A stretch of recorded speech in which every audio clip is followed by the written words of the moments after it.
Yep.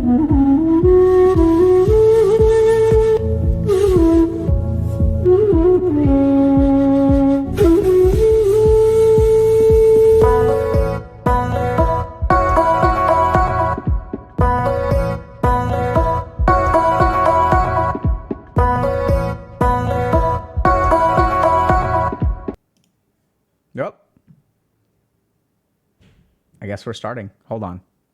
Hold on.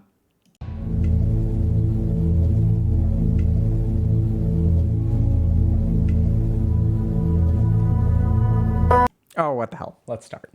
How y'all doing? So we've got a evening stream. Mix things up a little bit. Welcome to another Healthy Gamer GG stream. My name is Alok Kanoja.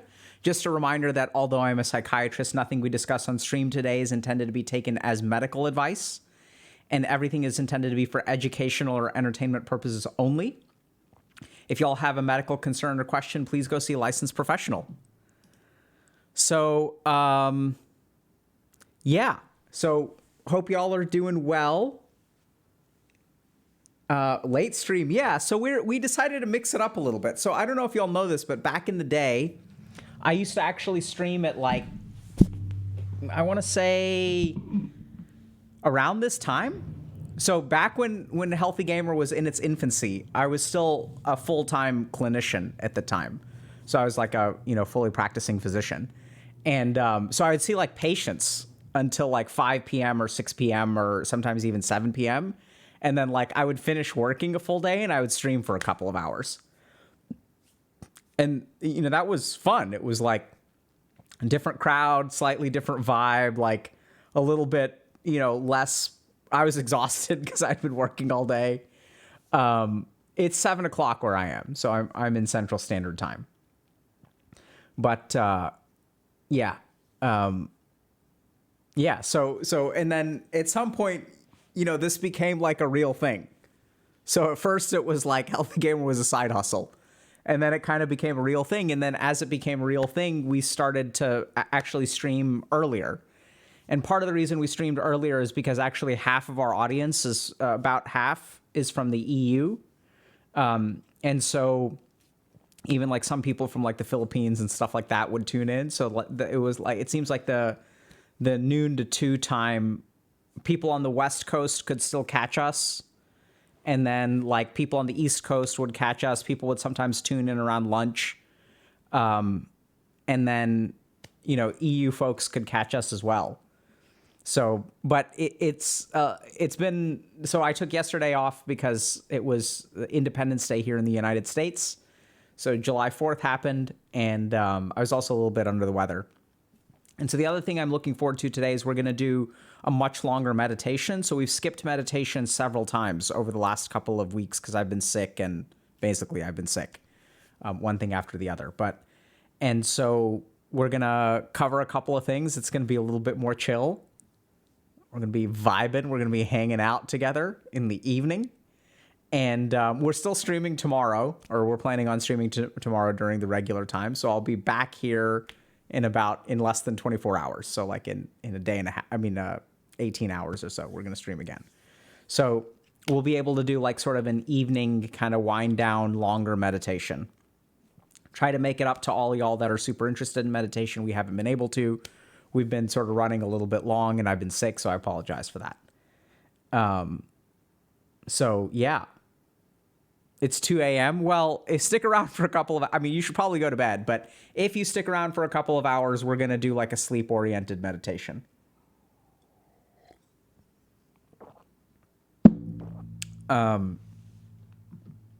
EU gang.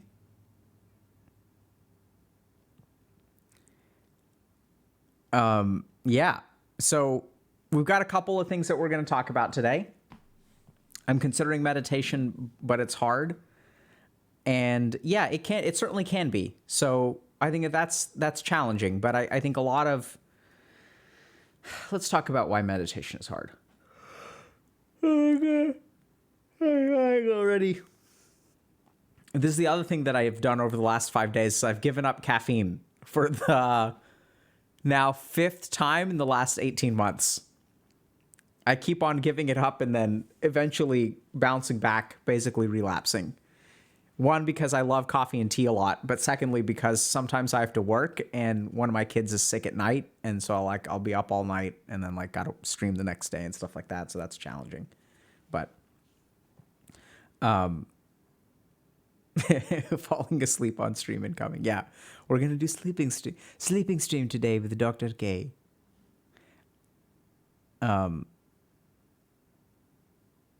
Drink mate? Yeah, I'm pretty sure mate has caffeine. Right? Yerba mate. People talk about this compound called, what is it, matine? But isn't it just caffeine? Doesn't it have caffeine in it? I thought the chemical compound was basically caffeine.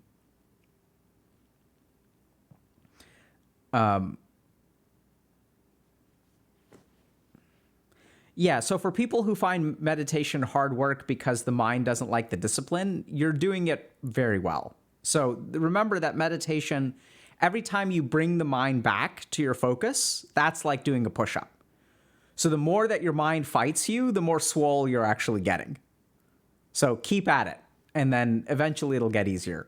The other thing to consider is that if you struggle with meditation, you can also try different techniques. So that's why we sometimes will do things like physical meditations or inquisitive meditations. Oftentimes using the right indriya or sense organ will make things a lot easier. So for example, doing a yantra meditation or some kind of balancing meditation or something like that is like really can help a lot.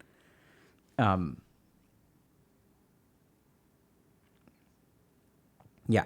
All right. Should we get started? Okay.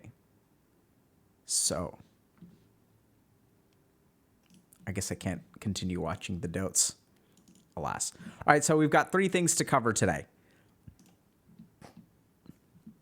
First one is, don't worry, someone else makes a mistake. Don't worry, buddy. It's not a big deal. We can fix this. We'll figure it out. And then you make a mistake, and then someone else, you're like, oh yeah, this is fixable. But when you yourself make the mistake, you're irredeemably worthless and a piece of garbage. So why do we treat people differently from ourselves? Like, what's up with that, right? We know we do that. We don't always do it in this way. So sometimes if we're narcissistic, we'll give ourselves the benefit of the doubt and we'll sort of have a double standard with other people, but we'll also do this to ourselves in terms of beating ourselves up and like a lack of self-compassion. So what goes on with this degree of self-talk? Next thing, how to not be miserable at job. So I love this post because originally I was going to pass on it because I was looking at this and I was like, this is super short. Like, I don't have enough to help this person, or I don't have enough to sort of formulate an answer, because it's like so simple, right? It's like, they're like, I don't like my job. How do I stop being miserable? And then I paused for a second and I was like, you know what? Instead of going into a lot of detail with a specific scenario, how about we just go over some basic like ideas about how to not be miserable at your job? And even though it'll be sort of general advice, I think it'll be it won't be very deep, but it'll be widely applicable. And it may not fit for everyone, but I think like there's actually a lot of like basic stuff, because we don't actually teach people. It's kind of weird. We don't teach people how to enjoy their job. Isn't that weird? There's just sort of this assumption that you're not supposed to like your job. And there's nothing you can do to like make it a more enjoyable experience. We're focused on how to do your job better, but we don't really focus on like teaching people like, okay, how you can actually enjoy your job more. So we're going to teach some of that to y'all today. There's another post that I thought was really good, which is, I don't see any masculinity within myself. So this is a post about a 20-year-old who is concerned about their lack of masculinity and also what that sort of means about their dating prospects. So we're going to talk a little bit about confidence and dating, and kind of like go into some nuts and bolts about where that kind of stuff comes from. Yeah, so let's start with this. So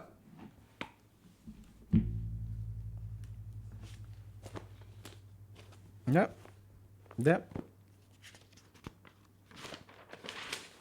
Okay. So, how to not be miserable at job. Just entering the workforce and all, and it's hard not working these random odd jobs I don't enjoy whatsoever. The current job I'm working at, I absolutely despise. I know plenty of people there who make it worthwhile. I always work my hardest to get done, so at the end of the day, I feel like I have achieved something. But I still can't help but feeling miserable. Does anyone have any tips on how to tolerate the job better? So like I said a minute ago, originally I wasn't going to pick this post because I thought that, okay, this is like so general. We don't know anything about where this person is working. We don't really know, like, you know, what their work situation is. We don't know anything about their colleagues. We don't know anything about their upbringing. We don't know anything about anything. They're like, I started working recently. I don't enjoy it. Anyone have tips? And so it occurred to me, though, that like we actually don't need all of that information. Like if we get a general question, we can actually answer in a general way, right? So what I'd love to do today is actually share with y'all some information, like general information about how to not be miserable at your job. So everything that we're going to talk about today it may not apply to everyone, right? So the more you relate to this, maybe some stuff will stick, some stuff won't, which is actually okay. But it's kind of interesting because we as a society don't really teach people how to enjoy their work. We don't teach people what is the nature of happiness. We don't teach people what is the nature of enjoyment. We don't teach people what is the nature of contentment, what is the nature of suffering. And the cool thing is that if we sort of like, I don't know if this makes sense, but we always kind of assume that the suffering is within the job, right? That like, oh, like you just keep on randomly like moving jobs until you find the right one that you enjoy. And once you find the right job, then you'll be happy. That's true to a certain extent, but like we don't really teach people, okay, how do you go about finding the right job? How do you go about actually like enjoying your job? Is there any component in the person-job relationship that actually like, is it just the job or is there any part of that that comes from you? And I think as we kind of tunnel down into that, we're going to learn a little bit about how to be not miserable at our job. Because it's tricky, right? So like this person is entering the workforce and like working these random odd jobs. And you could be in the same kind of situation where it's like you don't have a career yet, but you're just like kind of randomly working jobs and you're kind of miserable. And so what you do is you move from like job to job to job. You're like, this job sucks. And then you go to the next job and you're like, that job sucks. You go to the next job and you're like, that job sucks. And you go from sucky job to sucky job to sucky job. And at the end of the day, like, you don't, like, it just all sucks. So like, what do you do in that situation? Is this the kind of thing where you have to become like an inner Zen master and you have to like learn how to tolerate your job? Is it like finding the right job? Is it like learning detachment? Like what do we do here? Okay. So the other thing is in terms of the Zen stuff, what some people may think is that at some point what I'm going to do is share with them some kind of like secret detachment technique. I'm going to be like, oh, like learn to detach. If you detach and you understand the nature of happiness, right, what I just said, if you learn this secret technique, this secret jutsu, then you will enjoy the job.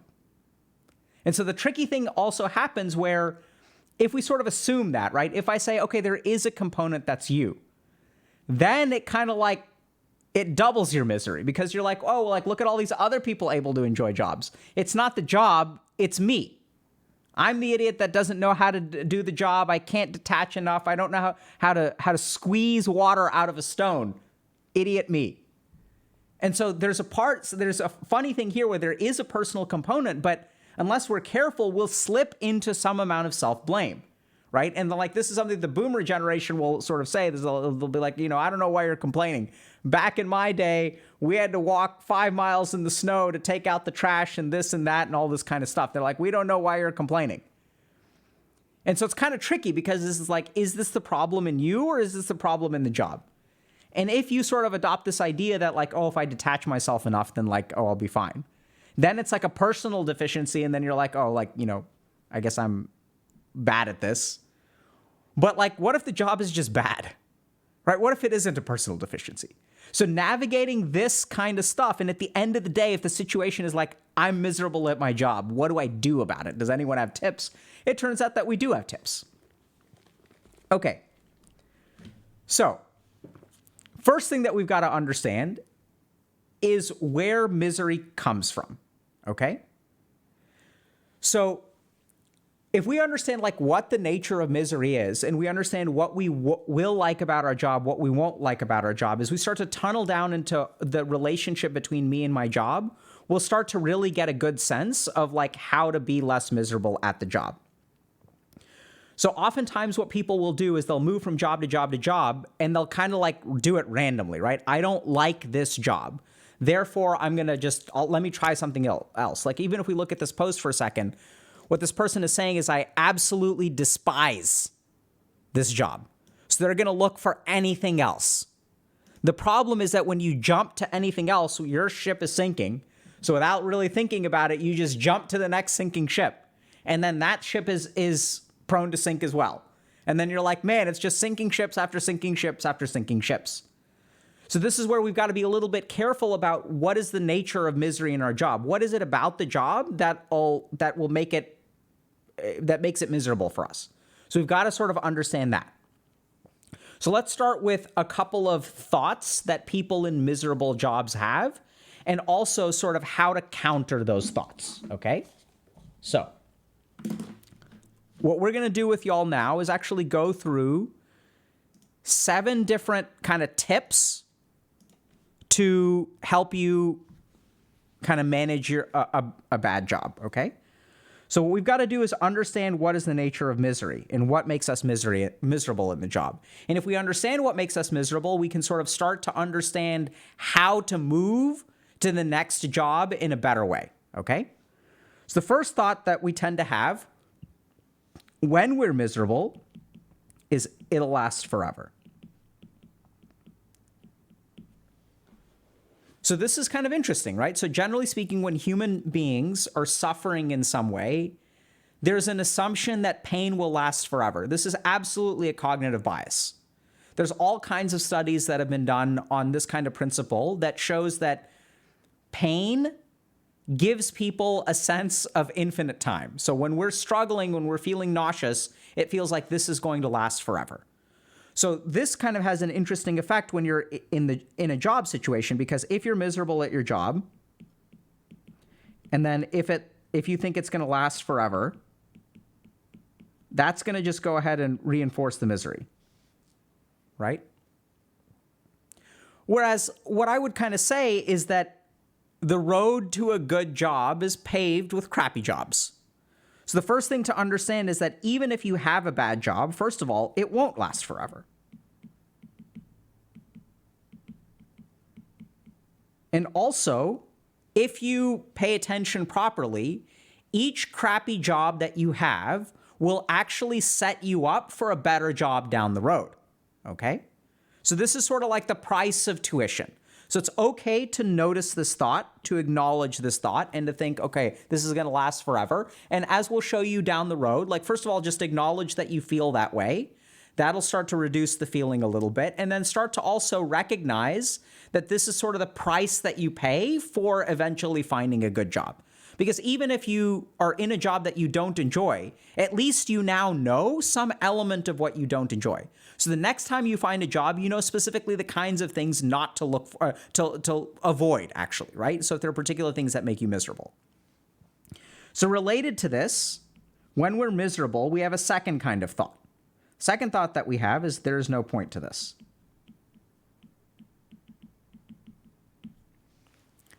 So this is where we kind of think about this idea of a dead-end job. So when we're miserable, we don't see any point to the work we're doing. We're like, who on earth would value this on a resume? I don't understand, like, how this can help me in any way, shape, or form. This too is misery creates this thought. And then the more that we wallow in that thought, the more misery it creates.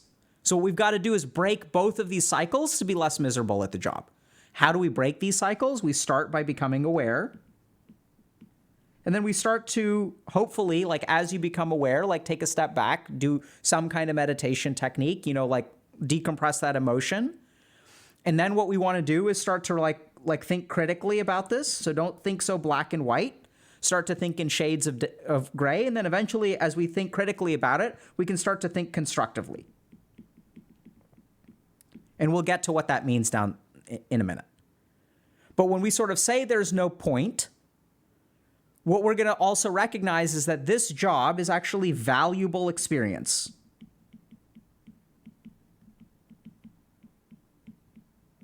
It's valuable experience for you because, once again, we're going to teach you this in a second.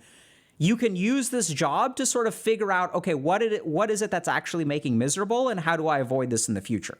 Because oftentimes what happens is as we just randomly move from job to job, we're not thinking critically about what did I dislike in this job that I should be careful about in the next job. You also see this in people who get into bad relationships over and over and over again. They're like, okay, this relationship sucks, so let me just like piece out of this. They ghost, but they don't even really think at all about, okay, what made that relationship bad? What was my contribution to that relationship? And so what we tend to see in relationships is people will get into the same cycles over and over and over again. Or it'll be same relationships over and over and over again. It'll become a cycle.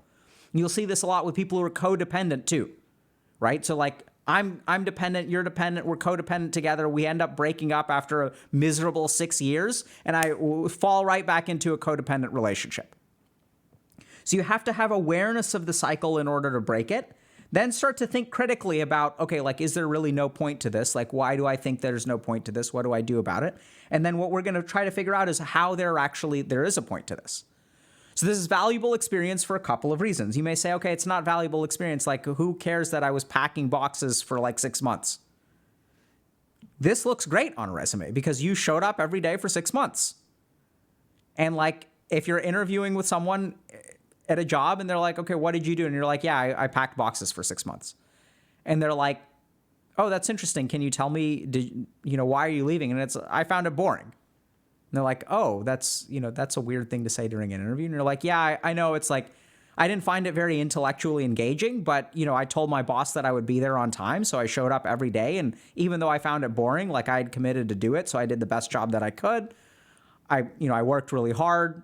My bosses were super happy with me. I'm really looking for something that will reward my hard work and that I can find like a little bit more intellectually challenging. I'm a reliable person. I'll do work. If you tell me to do something, I'm going to do it. If I put my mind to it, I'm going to do a good job. That's what you can count on from me. Even saying something like that, if you've been doing menial labor for six months, like showing up every day and doing something is actually like a very, very valuable skill. Right? A lot of people, like, they don't even show up. Like, showing up is half the battle when it comes to a job. So there is valuable experience there. So this idea that there's no point and that this is a dead-end job, this is something that we've seen a lot in our career coaching program where, like, people think they have dead-end jobs, but even if you've worked retail for like a year or 18 months and there's no opportunity for growth, the fact that you've been a stable and consistent worker for 18 months is actually like a pretty big win. Right? You showed up. If you've been working in customer relations, you've been dealing with Karens and like all this other kind of stuff, right? Like you're dealing with all these like different people and you can say, yeah, I work well under pressure. I show up, I've opened, I've closed, I've gained increased responsibility. Like I'm reliable and I'm good at customer service, especially because the place that I worked, our products really weren't great. So people would complain a lot. And so I was kind of like, I had to manage people as they were complaining about stuff. So even a dead-end job that you don't think is valuable can actually be like incredibly valuable as long as you think critically and constructively about it. So third thing that we're going to talk about. So tips on misery. So this is just kind of a tip. So it may not get easier,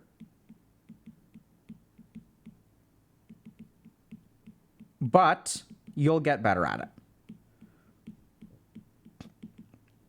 So if we remember this scenario, this person had recently entered the workforce. And this is something where human beings, like, the first time that you, let's say, shoot a basketball, you may think to yourself like, oh my God, like, I'm never going to be able to do this. Anytime you start something out, you think to yourself that you'll never be able to adapt, that it's way too hard. And like, you just think to yourself, I'll never be able to do it. Human beings are remarkably adaptable, right? So it's interesting. I learned this actually on my 3-month jail rotation where like these people are in jail and most people when they come to jail think I will never be able to survive jail. I won't be able to stay stuck within these 4 walls for 4 years. There's no way. There's no way. But human beings are incredibly adaptable. And even after a couple of months of despair and stuff like that, like most prisoners just adjust because that's what human beings do, right? So like there's all kinds of adjustment. I've worked with people who have had, physical injuries and disabilities, had things like legs amputated and stuff like that, and no one thinks that they're going to be able to adjust.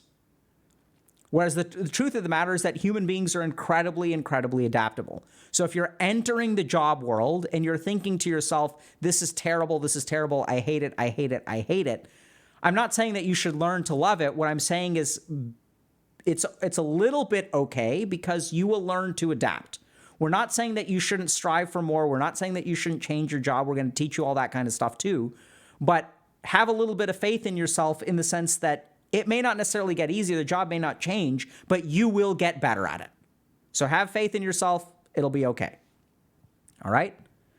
Now we're going to get into a lot of the details. So the next thing that we need to do is diagnose our misery. So I don't mean like clinically, we're using that term to find out where your misery comes from.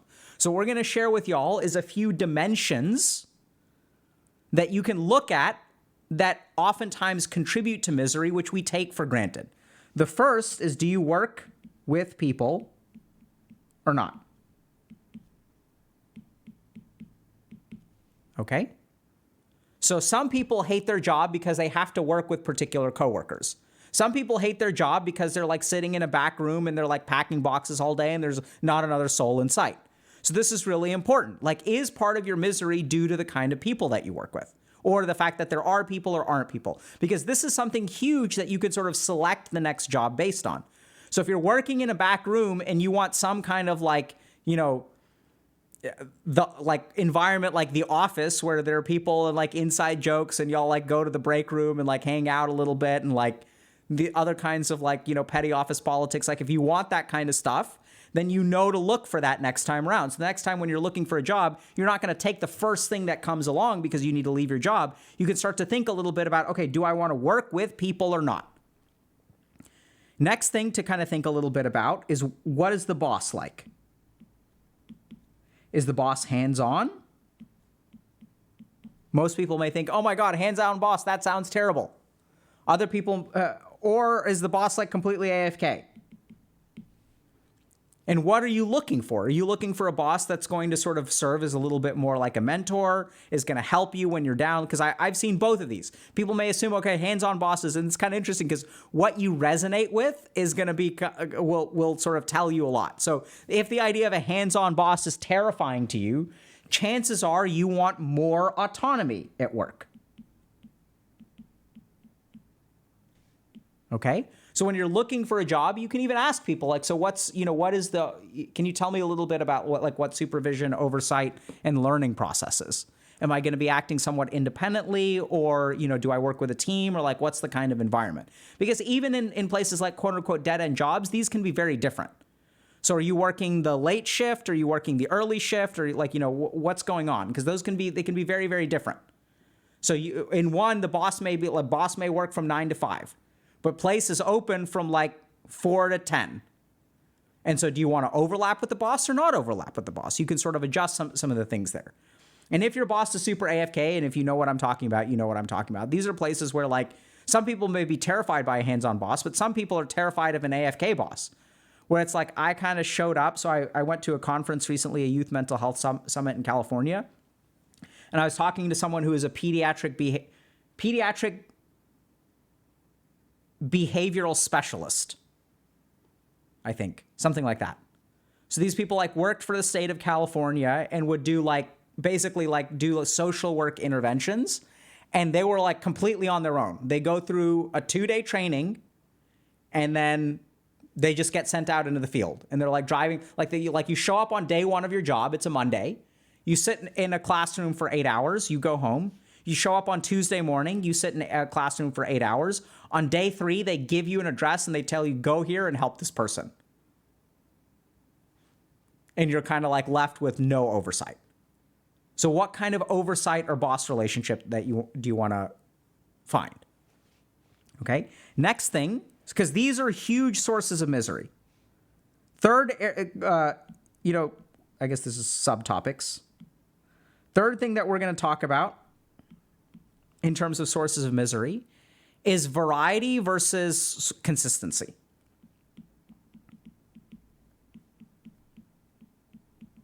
So what do you want from your job? Do you want your job to be like different every day? And this is where, once again, if you're listening to this and you're like, who wouldn't want variety? Like, of course I want variety. Like, variety is the spice of life. Like, I don't want to do the same crap over and over and over and over and over again.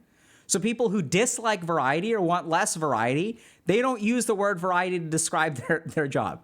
The word that they use is chaos, because things are so disorganized. There's so much variety. There's no consistency. People are showing up at random times. People are leaving at random times. Stuff doesn't get done. Work doesn't get assigned. Like, nothing is organized at all. Right? So people who like variety won't consider that chaos. But someone who likes consistency, likes routine, look, I'm happy to work. I just want to show up on time. I want to do my job. I'm happy to do a good job at my job. I don't want to worry about all this other crap. I don't need to worry about all this other crap. You guys focus on that crap. I'm going to build my widgets because that's what I enjoy doing. So these are the kinds of dimensions that you need to think about. So like, what is it that makes you miserable at your job?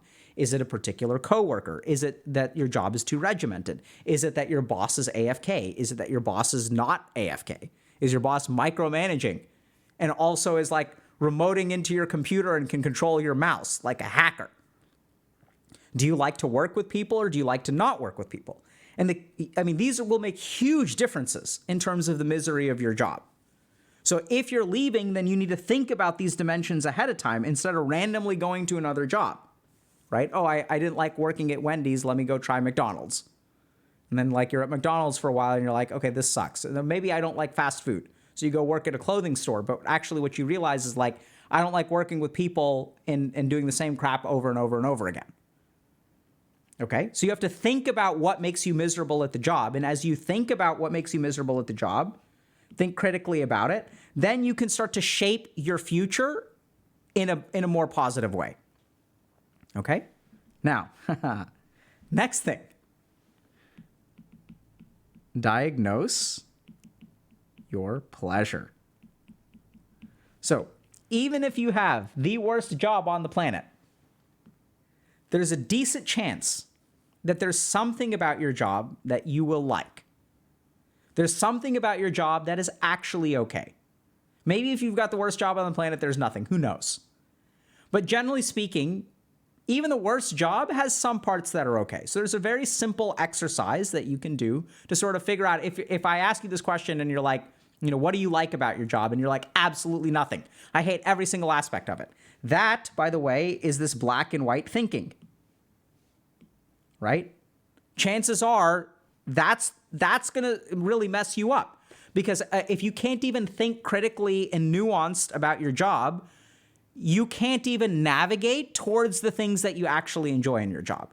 And if you're blind to what you enjoy in your job, how on earth are you going to move in the right direction into finding the right career for yourself or finding the right job for yourself? And then what happens is you're going to get stuck in this cycle. So I understand that your initial reaction, totally fine. I don't like anything about my job. Totally fine. I'm so sorry to hear that. Let me ask you something. If I could remove 90% of your job, what's the 10% that you would keep? If I could get rid of 90% of what you do, what's the 10% that you would choose to do? Tell me why. Tell me a little bit about that. What makes you enjoy that? Because chances are, even the worst job, and I've had all kinds of jobs, okay? My first job was serving ice cream. I've built a photobioreactor at a biofuel startup. I've worked as a clinician, obviously, like as a doctor. I've done research at like 3 different institutions, 1 in India, 2 in the United States. I've been a camp counselor. Like, I've done all kinds of crap. I'm not saying I have the most diverse job experience. I've never been a web developer or anything like that. But I worked a fair number of random jobs before I went to medical school, trying to figure out what to do with myself. And so in each of those jobs, even making ice cream, there were certain things that I liked about it, which we'll talk about in a second. But this is also really important to think about, okay, what do you like about your job? Even the 10% that you do like about it. And then that way you can sort of, look for that stuff going forward. Oh, so what I really like about my job is that there's like a couple hours during the day that like I get to kind of be by myself. And even though I have to open, I can turn on my audiobook and I'm listening to an audiobook where I'm like prepping all the food and chopping and stuff like that. And like, that's actually my favorite part of the day. Okay, so it sounds like you really like some amount of time where there's some amount of autonomy and, like simple labor that you can do. And maybe if you could like listen to an audiobook, like, okay, cool, makes sense. So you also want to diagnose what you enjoy about your job. And then what you can do is gravitate towards that in the next job. Okay? Next thing, if you're miserable at your job, super practical advice. Jobs are not static. Huge misunderstanding about jobs. So most people, when we enter the workforce, assume that the job is what we do. Right? So if you're like an 18-year-old kid or 22-year-old kid or whatever, you're at your first job, especially because of the power dynamic and stuff, you don't think that there's anything about your job that can be changed. Turns out, most jobs can be modified in some way, shape, or form. So I'll give you all just this example. I was talking about doing ice cream, right? So my first job was serving ice cream. So I worked at this place called Marble Slab. And so the owners, it was a small town. And so the owners, like I was serving ice cream and the owners started me off in the afternoon shift. Because in their experience, the afternoon was the busiest. And so you got the most tips in the afternoon. So most young kids who are looking to make money, that's why you get a job, right? They wanted to work in the afternoon. And that way you made the most tips. And so if you're working 1 hour instead of getting paid, I think I got paid, I want to say like maybe $5 an hour or something when I was working. I don't remember exactly what minimum wage was. It was minimum wage plus tips. And so I started off working in the afternoon. And it was like me and like one other person. We'd like split the tips. And so I'd make like a couple more bucks an hour. I'd make like $8 an hour instead of like $5.25 or whatever. And so they just sort of assume that that's, because that's what most of the young kids did. It's busy. Owner would come in early in the morning. They would open up and then, they would kind of go home like around the time that things got super busy. And so that's kind of what was assumed. And so I kind of I didn't really like working during the busy times. I found that the actual money that I got was not that much more. People were cheap tippers. I didn't always get $8 an hour. Sometimes it was like, $6.25 instead of $5 an hour, something like that. So the tips, like I'd work for 8 hours and I'd make like maybe like somewhere between $5 and $10 extra for 8 hours of my time, which I just didn't feel like was a good use of my time. So I asked the boss, I was like, okay, so like, is there any way I could like open, And the boss was like, sure. I mean, like you have to learn some things. And I'm like, okay, please God, teach me something. Like, let me at least learn how to make ice cream. Like, that's pretty cool. Like, let me learn how to make ice cream. Yeah, I'd love to learn how to make ice cream. I already know how to make the waffle cones because we have to do that as we run out. I'd love to learn how to make ice cream. Turns out that if you work at an ice cream place, making ice cream isn't that hard. They've got a machine. You put in a bunch of cream, you add some flavor, chop up some strawberries and toss it in there, turn the machine on, and then empty the machine into a thing and then stick it in a freezer. And then you move it from one freezer to the next freezer. It's pretty cool. Like I made ice cream. And so what I really loved is like opening, actually the boss was like fantastic. Like, okay, so wait, so now that this kid is opening, I don't even have to come to work until like noon. Boss loves that. Kid is you have to accept deliveries. You've got to make the ice cream. You've got to open. You've got to get everything ready. You're going to have to show up 2 hours before we open up. And I'm like, great. Because then what happened is like I started getting really good at it. I was like, all right, cool. So like I'm showing up 2 hours before opening because I have to do all this kind of stuff. And like the boss would also do bookkeeping and stuff during that time, right? So I got super efficient at it, would start making my ice cream, would accept my deliveries or whatnot. I'd pull out a book and I'd read for like half an hour here, half an hour there. And I'm getting paid for that. Like, that's great. I'd make some waffle cones, and then like things would open up and things were like pretty quiet. Like, the store would open up. I'd show up at 8, the place would open at 10. Who gets ice cream at like 10 a.m. on a weekday? Like, not that many people. I get a customer, like one customer every half hour. So most of the time, I'm just kind of like sitting on my ass, which is fantastic. So this was way better. And then things start to get busy around, I'd work from like 8 to 3 or 8 to 4. So I'd be like super busy for 1 hour between 3 and 4, make a couple of tips. And then at the end of the day, you know, I'd go home. My point here is that if you ask, you can actually adjust some things of your job. I'm not saying that you can necessarily adjust everything, okay? Not saying that you can dictate what you want to do. But you can ask, and you can actually change a couple of dimensions of your job, and you can make your experience way better. So if there's a particular part of your job that you don't like, I wouldn't frame it as, hey, can I not do this? So generally speaking, bosses don't like that. So a more practical tip here is to ask, you know, talk to your bosses a little bit about, hey, like, I'm interested in learning more stuff, or what is the morning shift like, or like, you know, try to be doing some, like, be wanting to learn something as opposed to avoiding something, but the same difference, right? So you can say, oh, I'd love to learn how to make ice cream. Like, that sounds pretty cool. Can you tell me about opening? In the back of my mind, I'm like, I don't like dealing with customers, right? So there are modifications you can make if you ask, and if you ask nicely. Very important tip, underappreciated for people who are starting out. Last thing that I'm going to share with y'all is don't suffer alone.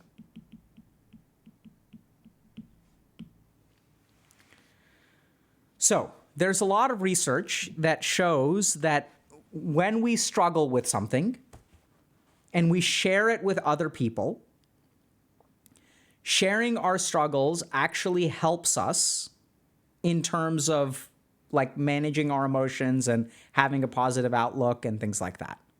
So good examples of this is something that we've known for a long time. So a lot of times, so historically, like in the history of humanity, so a lot of times, a lot of community came through things like religious organizations, right? That's a place where people, like funerals and things like that, like ceremonies where people would pass away. There's something healing about suffering with other people or commiserating with other people who are suffering.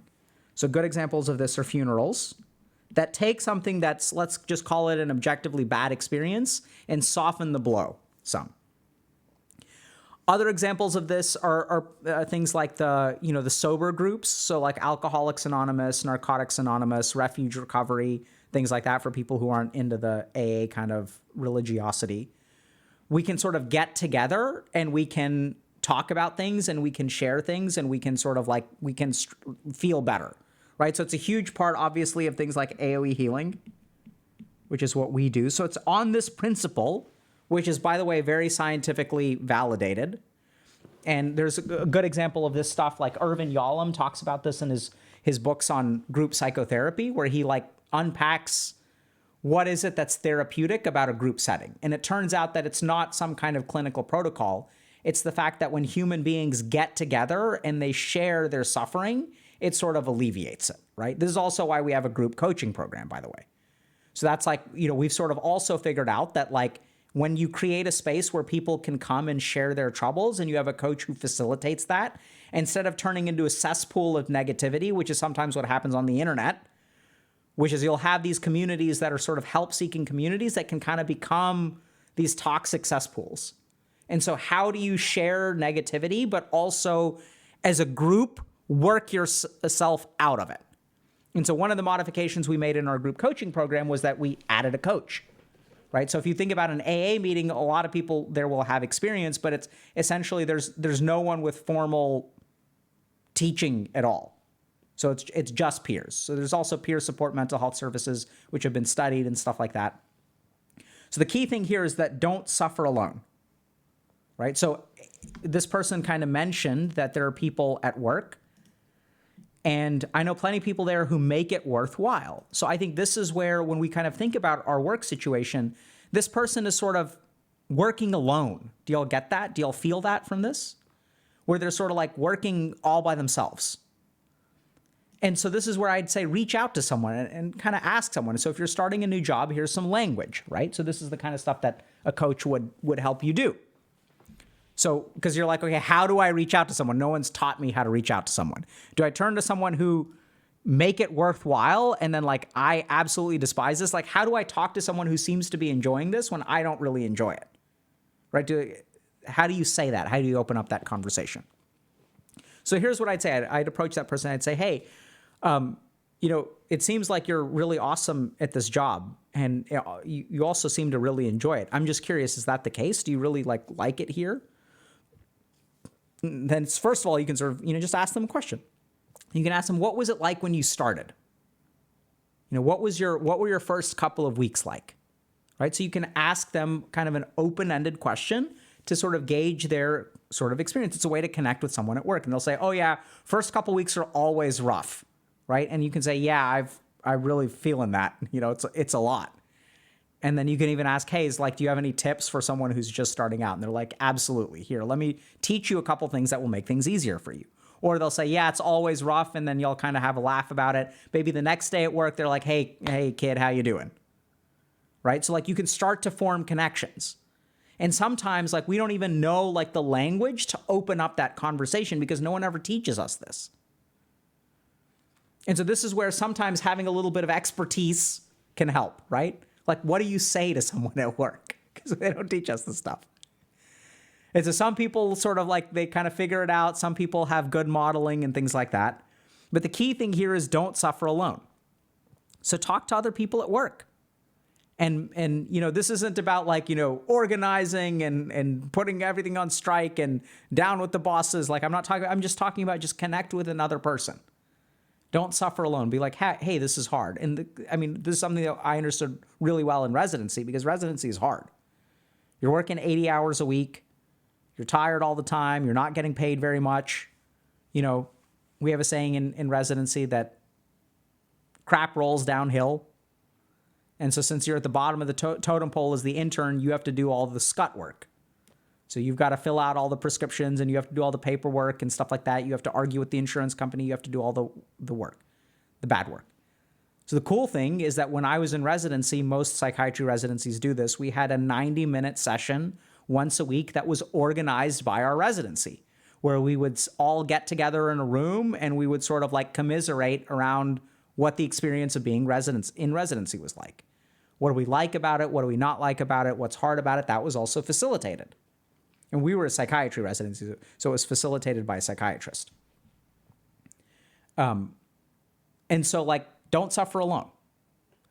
So I know that oftentimes you'll be in this situation, which is I'm miserable at my job. How do I not be miserable at my job? And the first instinct may be, oh, just get a different job. The problem is that if you just jump to a different job and you don't really understand why you're miserable in the first place, you may just jump to another miserable job. And then it's miserable job after miserable job after miserable job after miserable job. So if you're looking at, okay, how do I be less miserable? There are actually a couple of general things. The first two things we're going to talk about is two particular thoughts which are born of misery but also propagate misery.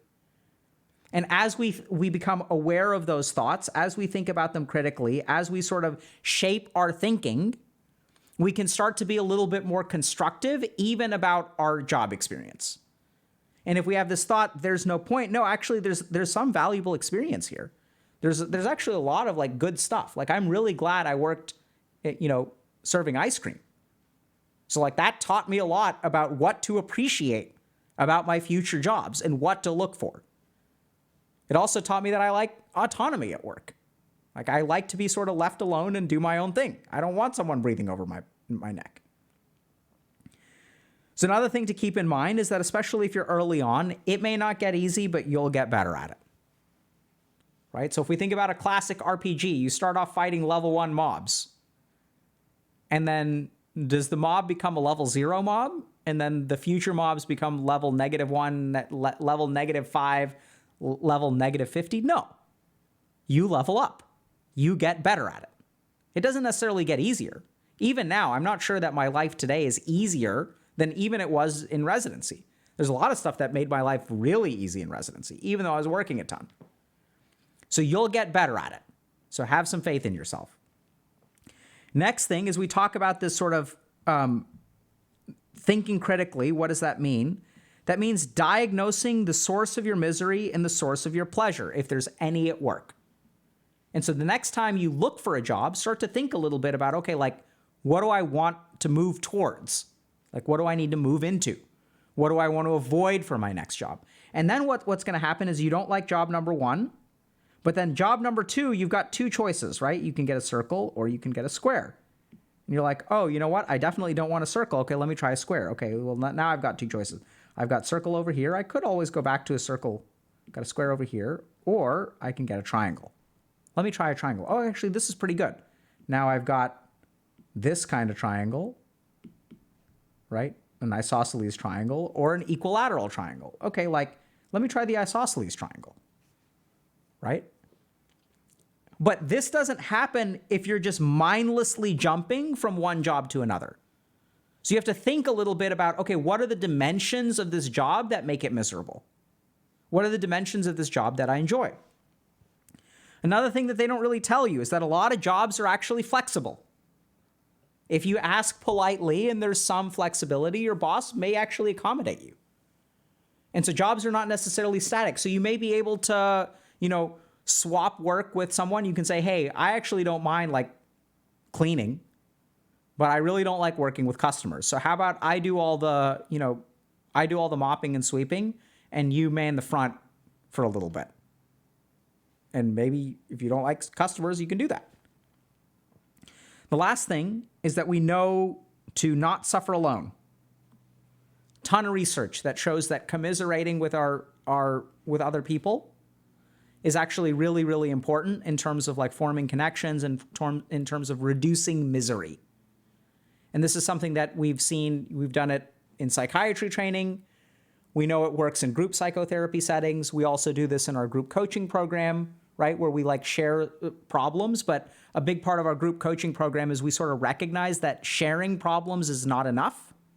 I mean, sometimes it's enough, but we also have it facilitated by a coach who sort of will also help you all facilitate accountability and things like that. So we have all that kind of stuff baked in there. Because one of the things that I found that was a little bit unfortunate about group psychotherapy was that there really oftentimes weren't goals, right? So if you like think about like a group psychotherapy that's oriented towards PTSD, I guess the goal is clinical improvement, but people wouldn't work on a week-to-week basis about, okay, like if I have PTSD, how do I form a healthy relationship going forward?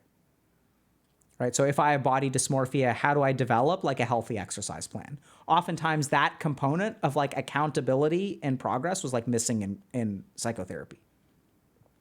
But this is something that's been very well researched. Everything from funerals to even our AOE healing, all this kind of stuff is really important. So if you're at a job and you're miserable, don't suffer alone. Questions?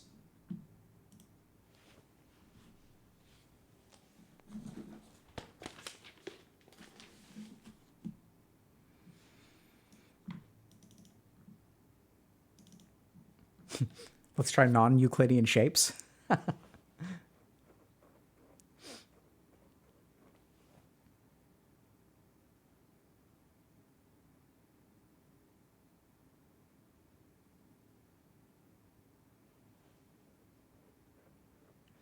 How do I know if my therapist is a good match for me? I don't know. I mean, I think that's a question you've got to answer.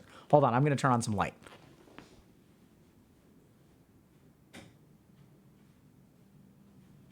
That being said, I can say a couple of things. Oh, wow, that's super bright. Let's try. Maybe that's better. Isn't that better? Okay. So how do you know if your therapist is right for you? So like, I'd say, first of all, you feel safe there. You feel like you can trust them. I think those are really important. Like, are you making progress? Are they sort of giving you what you feel like you need? So sometimes a big part of finding the right therapist is finding like the right amount of activity by the therapist. Do you want someone who's listening more or someone who's a little bit more directive?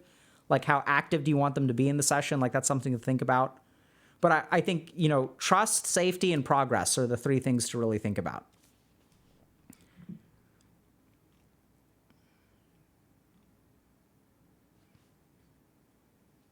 What if you wake up miserable? That's actually a really good question. So, for those of you who, okay.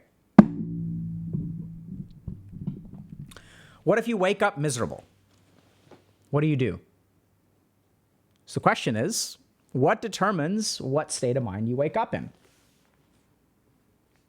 Oftentimes, the first thing that happens in an empty mind, in a mind that's fresh, is the stuff that's left over. So waking up miserable is really about what state of mind you go into when you go to sleep. Because the work that is left undone when you go to sleep will sort of unload first thing in the morning. We also know there are a couple of clinical things to consider. So early morning awakening is a highly specific sign of a depressive episode. So if you're waking up for, every day at like 4 a.m. and like feeling like super miserable, despite the fact that you went to sleep at midnight, and lots of negative thoughts, you may want to consider getting a clinical evaluation. But I think a big part of people who wake up miserable is the way that they go to sleep. So oftentimes what I'll find is that there's no emotional processing on their part or no wind down period for them before they go to sleep. The other thing that I tend to see for people who are highly miserable when they wake up is that they'll oftentimes within the first 5 minutes of waking up, or oftentimes less, I'd almost say 60 to 90 seconds within waking up, they're looking at a screen. So 2 things to really consider if you wake up miserable, super short. The first is, how are you going to sleep? So if you're using a lot of screens, which cause emotional suppression, so remember that screens of all kinds, social media, not all kinds, but social media, video games, all that kind of stuff, like watching something on your iPad before you go to bed, like all that kind of stuff is going to drown out your negative emotions. And then what happens is, like, as you sleep, your mind is processing all that crap, and the first thing that you wake up, there's all this trash that you had pushed to the side before you went to bed, so it's waiting for you when you wake up. So your wind down process before you go to bed is very, very important. So if you want to stop being miserable first thing in the morning, what I'd say is the hour before bed, you should be super careful with what you do. So number 1 is no screens, and then you're saying to yourself, then how the hell do I fall asleep? It's going to take practice. Okay? So I think 15 to 30 minutes of yoga and meditation is excellent before bed. And that's where you're going to do all the crap that you should do. So all that crap that doesn't get done, I'm going to take out the trash, I'm going to clean the kitchen, I'm going to brush my teeth, I'm going to floss. You're going to floss before bed. As you do all of those things, you will feel purified. You're going to feel clean when you go to bed. You're going to be a little bit physically tired, right? Because you did a little bit of that yoga. You're going to feel good about yourself because your kitchen isn't a mess. You took out the trash. You started a load of laundry, and then you put it in the dryer before you went to bed. And then when you wake up, for the first hour when you wake up, no screens. What am I going to do? Oh my God, I don't have a screen. You're going to do all the crap you're supposed to do. You're going to take a shower. You're going to do some more yoga. You're going to cook yourself some breakfast. If you do these 2 things, the hour before you go to bed and the hour that you wake up in the morning, the most critical parts of your day, set the tone for the whole day. Really common for people to feel miserable when they first wake up in the morning. And it's like, well, what came before that? It's like people asking like, oh, like, what do I do if I'm nauseous and ill? It's like, okay, what did you eat? Right? What came before? So that's what you should do if you're miserable when you wake up. Then you may do that for a couple days and you're like, it's not fixed yet. Yeah, it takes a little while, right? Then over time, you'll start to like move in the right direction. Great question.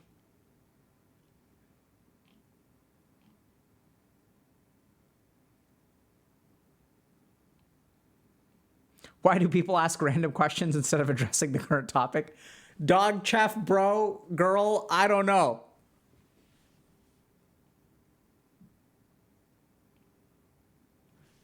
William 1007 8346. I just started my first real job last week and I needed to hear it may not get easier, but you'll get better at it. Yeah. You will 100% get better at it. And the stuff that you don't continue to like, you don't have to do for the rest of your life. I know it feels that way, but it's not going to be the case.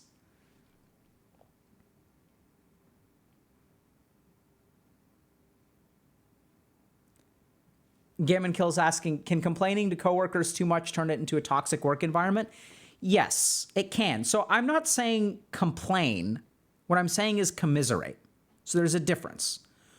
So notice that when I was talking about like how to connect with other people, I wasn't telling the person, this is exactly what I mean. This is like, these are skills that people don't teach us, right? So if you do group coaching, well, that's where we emphasize some of these skills the most, but I'll share this stuff with you, okay?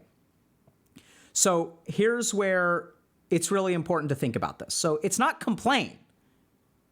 Notice that what I told the person was not, I hate it here. I absolutely despise my job.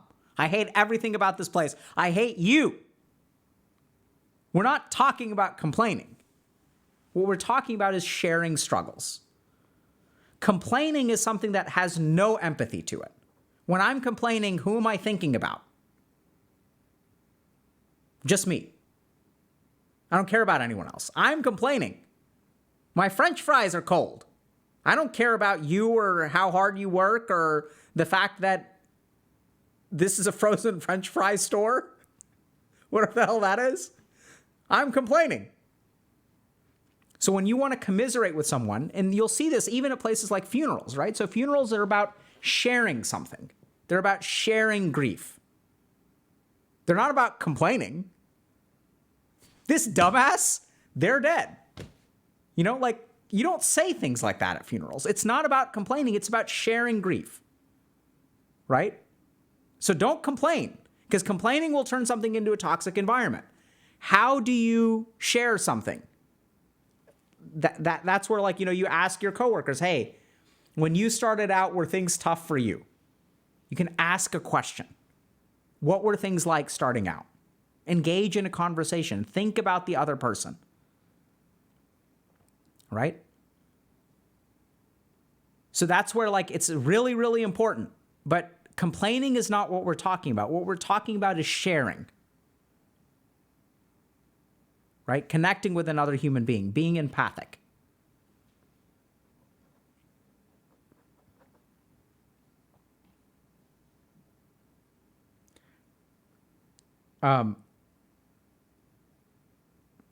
Okay, couple of other questions. So, where to start on helping high IQ individuals that suffer from existential depression? So one thing is that if you suffer from depression, you should probably see a clinician. That'll help, right? Hopefully. Second thing is, so we have a whole branch of Dr. K's Guide to Meditation that to depression that covers what we call congruent depression. So one of the things that I realized is kind of interesting, but I realized that when I saw people who were depressed, there are two kinds of people who are depressed.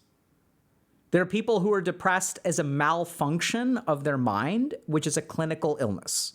So when we think about pathology, what that means is a part of your body or mind is not functioning the way that it's supposed to. So this person is happily married, has kids, has a stable job, and is still depressed. They have no reason to be depressed. If they have no reason to be depressed, that's what I sort of think about as a clinical depression. Now, there's some group of people who have every reason to be depressed, and they're depressed as well. And a medication ain't going to fix that. Now, the tricky thing is that clinically, you can actually have both. In fact, the most common picture is some amount of both. So what we tend to see in clinically depressive episodes is that you'll have a very real trigger, which is like a psychosocial stressor. So you lose your job, you get dumped, someone in your family passes away, something really bad does happen to you. And then that triggers a depression that has a life of its own. But when it comes to dealing with congruent depression, which may be like existential depression, generally speaking, there's a whole section of the guide about that. But this is what I'd say is that oftentimes high IQ individuals suffer from one huge problem, which is that they've got one good tool in their tool belt, and that's the only thing that they know how to use. So people who are high IQ individuals who are suffering from existential depression, they're a one-trick pony. All they've got is their IQ. And IQ can't solve it, so they're kind of SOL. So what they oftentimes need to do is focus on their EQ. Their EQ is oftentimes quite underdeveloped because they can get away with using their IQ, right? So this is the kind of person who like, all I've got is a knife, but even though I don't have a hammer, I'm going to bang things into place with the flat of my knife. And then at some point, like, I never develop my hammer. And so I've just got one tool. So that's where when I work with people who have high IQ, like they'll try to engage intellectually and I just won't do it because it's not going to work. Oftentimes, if you think about depression, it's emotional in nature, right? Like depression is a feeling. There's also elements of spirituality. So I tend to find that the spirituality and the emotional sides of this person's life are oftentimes woefully underdeveloped. Because if IQ would have fixed it, like since they have a high IQ, they would have done it. Oftentimes, there's also a lot to deal with in terms of ego. So this is also where like what happens is they start to develop an identity of like, once again, being a one-trick pony, right? So IQ is the only thing that I'm going to work on because it's the thing that I'm best at. So oftentimes, the thing that gets in the way of developing spiritually or developing emotionally is ego. Because as long as we're playing an intellectual game, I'm good at it. But the second you pull me out of the library and onto the basketball court, I start to suck. And therefore, I don't want to play that game. But you need to play that game because this is something that doesn't get fixed in the library. It's not an int check, right? It's a con check or a strength check or a charisma check. And then you're GG'd out because you invested all of your stat points into int. And so it's a really common problem. But it's like, it's tough because what you have to teach that person how to do, you have to make them feel safe enough to be bad at something, which is get in touch with their emotions, which is to like take a spiritual perspective on life. Great question.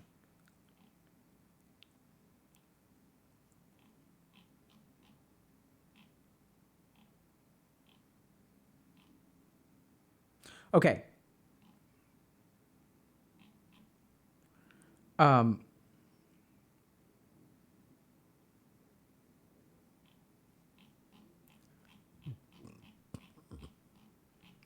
right. There's so much. Oh my God, I've missed so much of chat.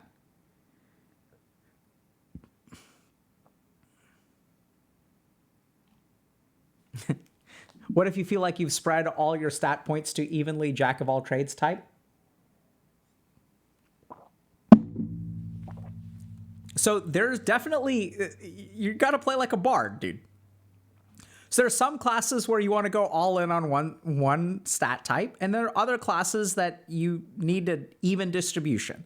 So I'll give you all just an example of one job where jack of all trades works really, really well. So if you look at business side folks in tech companies, these are like great examples of like hybrid builds, right? So you've got the engineers and you've got the business stuff. The problem is that if you get a business person to talk directly to an engineer and the business person doesn't understand the game, like the engineering, like they're going to ask for things that the engineers can't do. And then the engineer will push back and get really, really frustrated. But the business person is ranked higher, so they'll be like, I don't care, do it. We need more microtransactions. Microtransactions make us money. I don't care about the game. Give more microtransactions. Instead of level 5 gems, we need level 10 gems. As many levels. The more levels, the better. The game designers are like, people aren't going to enjoy playing this game. They're like, I don't care. Right? So sometimes like you'll have technical people and you'll have business people and they don't talk to each other well. Okay? Then what can happen, like what's awesome is if you get an engineer who like goes to business school and gets an MBA because they understand the technical side and they understand the business side. So this is a hybrid build. It's not like you don't even need an MBA. You can just get promoted to a manager position. You can like be a manager. You can learn some basic finance and stuff. And if you're a hybrid build like this works really, really well because you understand the business side, you understand the technical side. So if they're like, okay, like, you know, if someone wants a feature, if your CEO is like, hey, we want this feature, and you're like, that's really a terrible idea. This is what it's going to cost us. No, but it's so simple. It's just, I thought it would be simple to implement. And it's like, well, yeah, I can see that.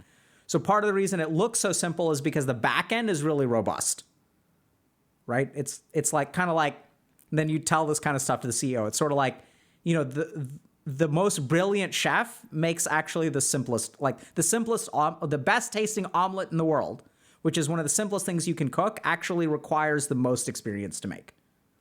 Use some analogy. And then, It's just like what you want is the brilliant chef equivalent of this feature. That's what we're going to build. This is what it's going to cost. And the CEO is like, okay, fine, forget about it. Whereas like, if you're an engineer and the CEO is like, I want this feature, and you tell the CEO that they're an idiot, then like, that's not going to work, right? So hybrid builds are fantastic. For what it's worth, I'm a hybrid. It works great. I'm not the best psychiatrist you're going to meet. I'm also not the best monk you're going to meet, right? So I have colleagues who like practice psychiatry for 50 hours a week. They're better at it than I am. I'm also not the best streamer you're going to find, right? There are streamers who are way better than I am. Most of them are way better than I am. So it's the hybrid build. I'm a big fan. I'm not the best tandoor operator either. Good point. I'm low-level tandoor operator. I'm decent on the grill. Decent on the grill.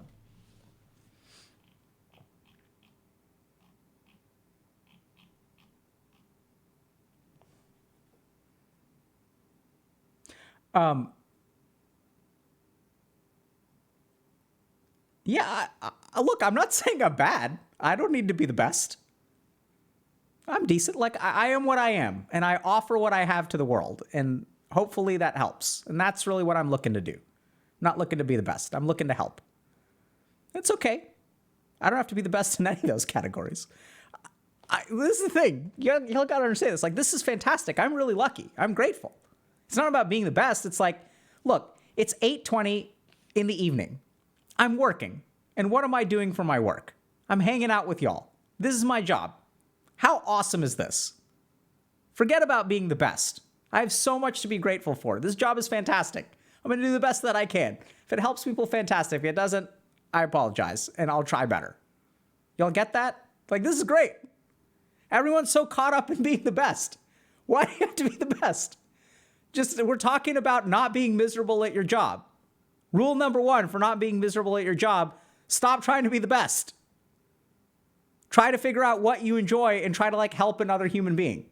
Even if you're in retail or food service or whatever. Like even if you're like serving people food. Recognize that like, I don't know if y'all have ever had a good waiter or a bad waiter or like like even in fast food. So recently Taco Bell brought back the Mexican pizza. Okay? I don't know if you guys know what the Mexican pizza is. I don't know if you know what Taco Bell is. We're very US centric here because that's where I grew up. I've been to like 40 countries in my life, but So if you know what the Taco Bell Mexican pizza is, it's this weird side dish that basically only Indian people ate because we're vegetarian. And it's one of the best vegetarian things at Taco Bell. And so like you can get a crappy Mexican pizza. Like this is like where the sauce isn't spread and there's no cheese on it. And it's like lumps of this. Like even if you go to a fast food restaurant, I don't know if you guys have ever had like a crappy burger where they don't even spread the ketchup or whatever, right? Mayo, whatever you put on your burger. You can get a gigantic glob of it and they'll put like a pile of whatever and it'll be like a poorly assembled piece of crap fast food burger. And sometimes you'll get someone at a fast food restaurant who like actually spreads everything the way that it's supposed to be and like puts attention to detail with the way that they assemble their mass-produced crap. And it's like night and day in terms of my pleasure. Y'all get that? So anything that you can do, doesn't matter what your job is, you can do a good job and you can make the world a better place with it.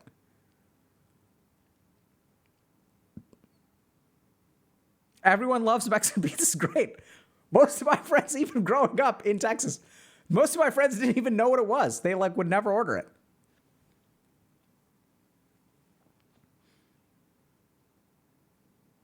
Anyway, let's move on. We've got other stuff. Okay.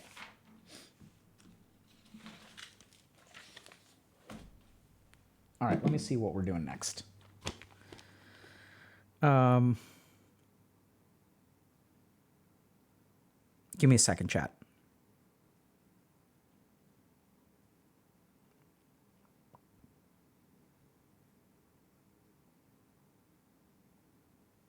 Okay.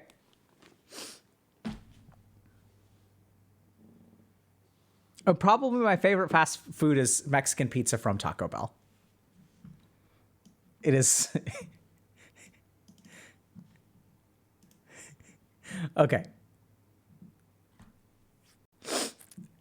Man, of all the opportunities for a sponsored stream, I can't believe like I could have gotten sponsored by Taco Bell for this.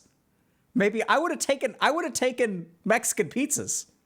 We wouldn't even need money. We would have taken, and that, boys and girls, is why I'm not a very good streamer.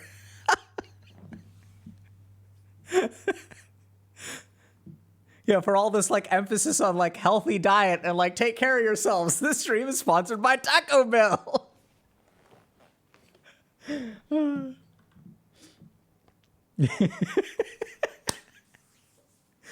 Oh man. All right. No, don't donate gift cards to me. Donate gift cards to Taco Bell to people who like can't afford Taco Bell. If you guys want to donate to the HG Foundation, you can donate to us there. We're raising money. And, we try to put it towards helping people and other silly things like that. But if you donate to us, you're not going to don't donate to Taco Bell. Donate to like the people that we're trying to help. So if you guys don't know, the HG Foundation, we like started a nonprofit. And that's like focused on things like research for things that we care about, that the NIH doesn't care about and grant people don't care about. Like, the positive effects of video games, for example, is like research that we do.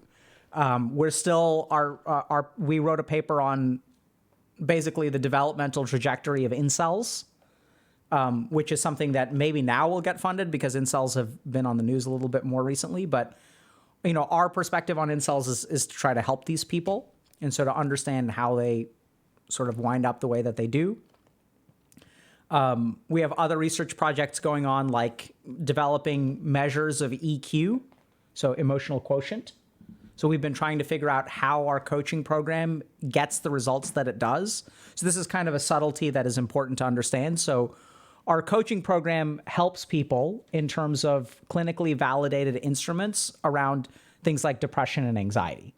Now, this is kind of interesting because you will say, but Dr. K, I thought you said your coaching program is not clinical. It's not. But if it's not clinical, how can it have clinical benefits? That's a great question. So let me ask y'all something. So are there any non-clinical interventions that can improve type 2 diabetes and other measures of a physical illness that are not clinical? Can you improve diabetes or heart disease without medicine? Exercise, right? So here's what we think is really, really important. We understand that there are lots of non-clinical interventions which can have clinical benefits for the body. Yoga, Tai Chi, exercise, right? We have a lot less information about non-clinical interventions to improve mental health. So we'll also have studies on things like yoga and Tai Chi and especially mindfulness. Meditation is the main thing that we've looked at.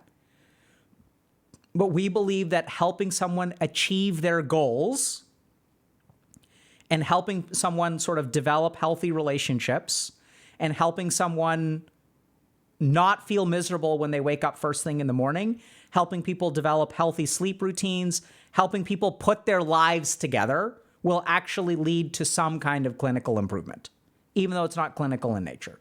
And that's why we developed a coaching program.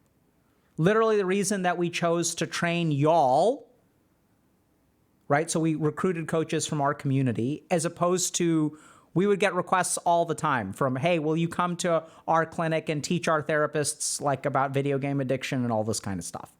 And we actually chose to focus on our community instead.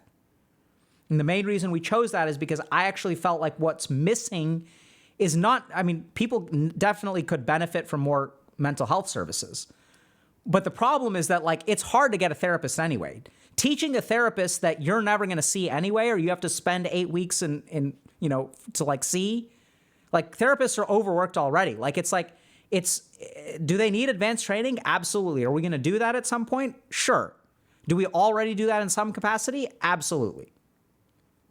Right. So we just got invited to be a guest lecturer at one of the UC institutions this morning. Literally, I got an email. So we're going to go there and we're going to teach them. Sure. Hopefully. We'll see if it works out. Right? So we teach at some institutions. Reason we started a coaching program is because I think, like, what this community needs is not necessarily therapy. Do some of y'all need therapy? Absolutely. But what we need is, like, basic understanding of, like, how stuff works. Why am I miserable? Where does misery come from? How do I actually, like, do the things that I know I should do?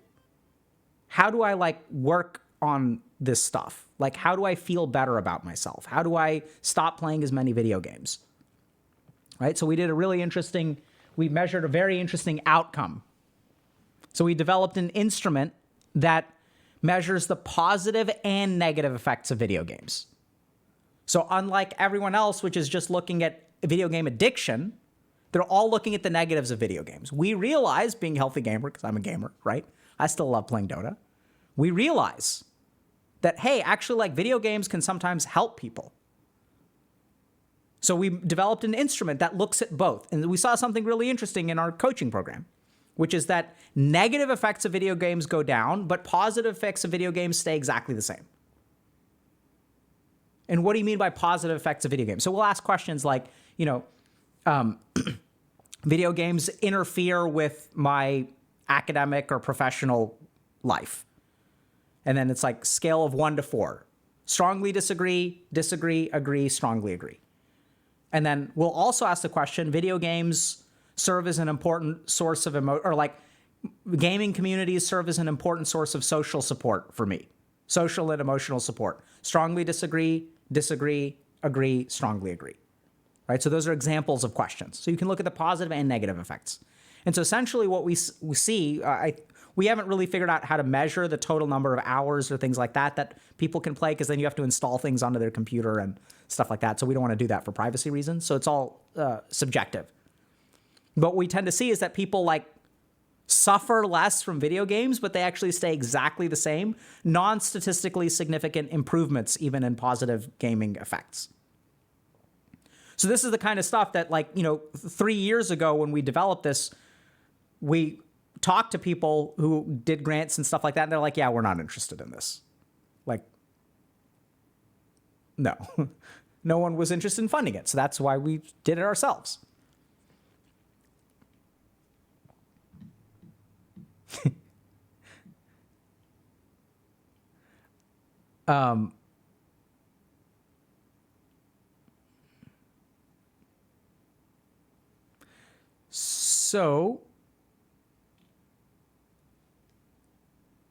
Okay, let's move on.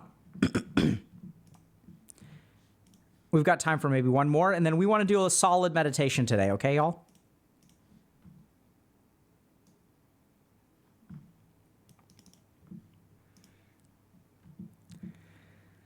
Okay, I don't see any masculinity within myself. I, 20M, have never really talked to women at all in high school, so I've been trying to put myself out there by getting on dating apps and transferring schools to be around more women. I've been looking into self-improvement through working out and reading more books like Atomic Habits.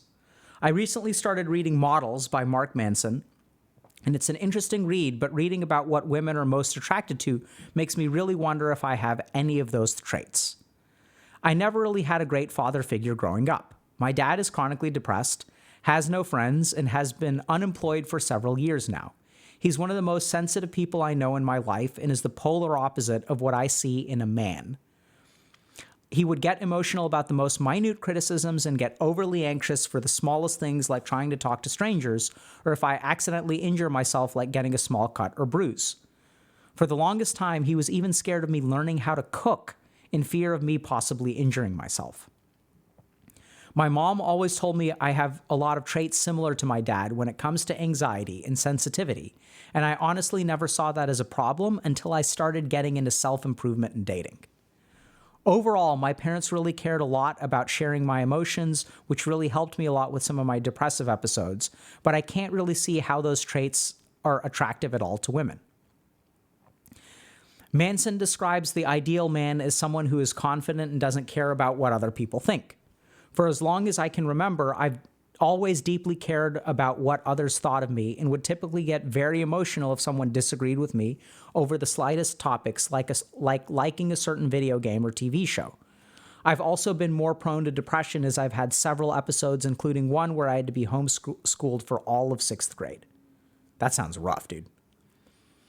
I've never had any confidence in myself, and I've always been more emotional than other guys, and I have no clue how anyone will find that attractive. It doesn't help that I've been either skinny or fat my entire life, and it's been so hard to gain muscle recently due to some health problems I've been having lately.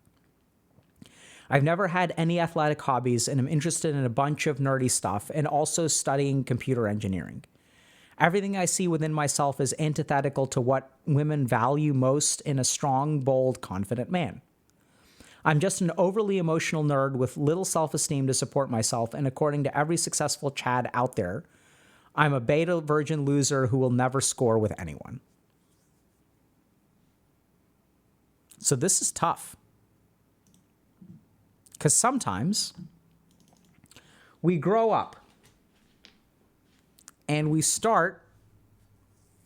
have a lack of experience, right? So like we're like concerned. We're 20 years old. This is going to be sort of male focused. We're 20 years old. We have no experience like talking to girls or dating or things like that. We've got no positive role models, right? Because dad is depressed, unemployed, is overly emotionally sensitive. We don't like really know what to do with ourselves. So enter self-improvement. So we start to read books and we find answers. So books written by Mark Manson, right? And so like, he wrote The Subtle Art of Not Giving an F. This guy knows what he's talking about. He's a New York Times bestselling author and whatnot. Right? And then Mark Manson says, these are the answers. You have to be confident. You have to not care what other people think. This is what it takes to, this is the truth.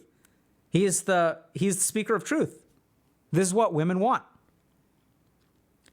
And then you don't have those things. And so what does that mean for you? Right? So like if you kind of fall into this bucket, like you're kind of like, okay, so like I got dealt a kind of crappy hand with no role models. I missed the boat on certain like critical experiences. Like I didn't grow up learning how to talk to the opposite sex. Right? And then I started like reading stuff, and the more I read stuff, the more I realized how screwed I am. And then what happens is we start to get this like creeping fear that like we're doomed to failure. Right? And then sometimes you're just like, I'm screwed.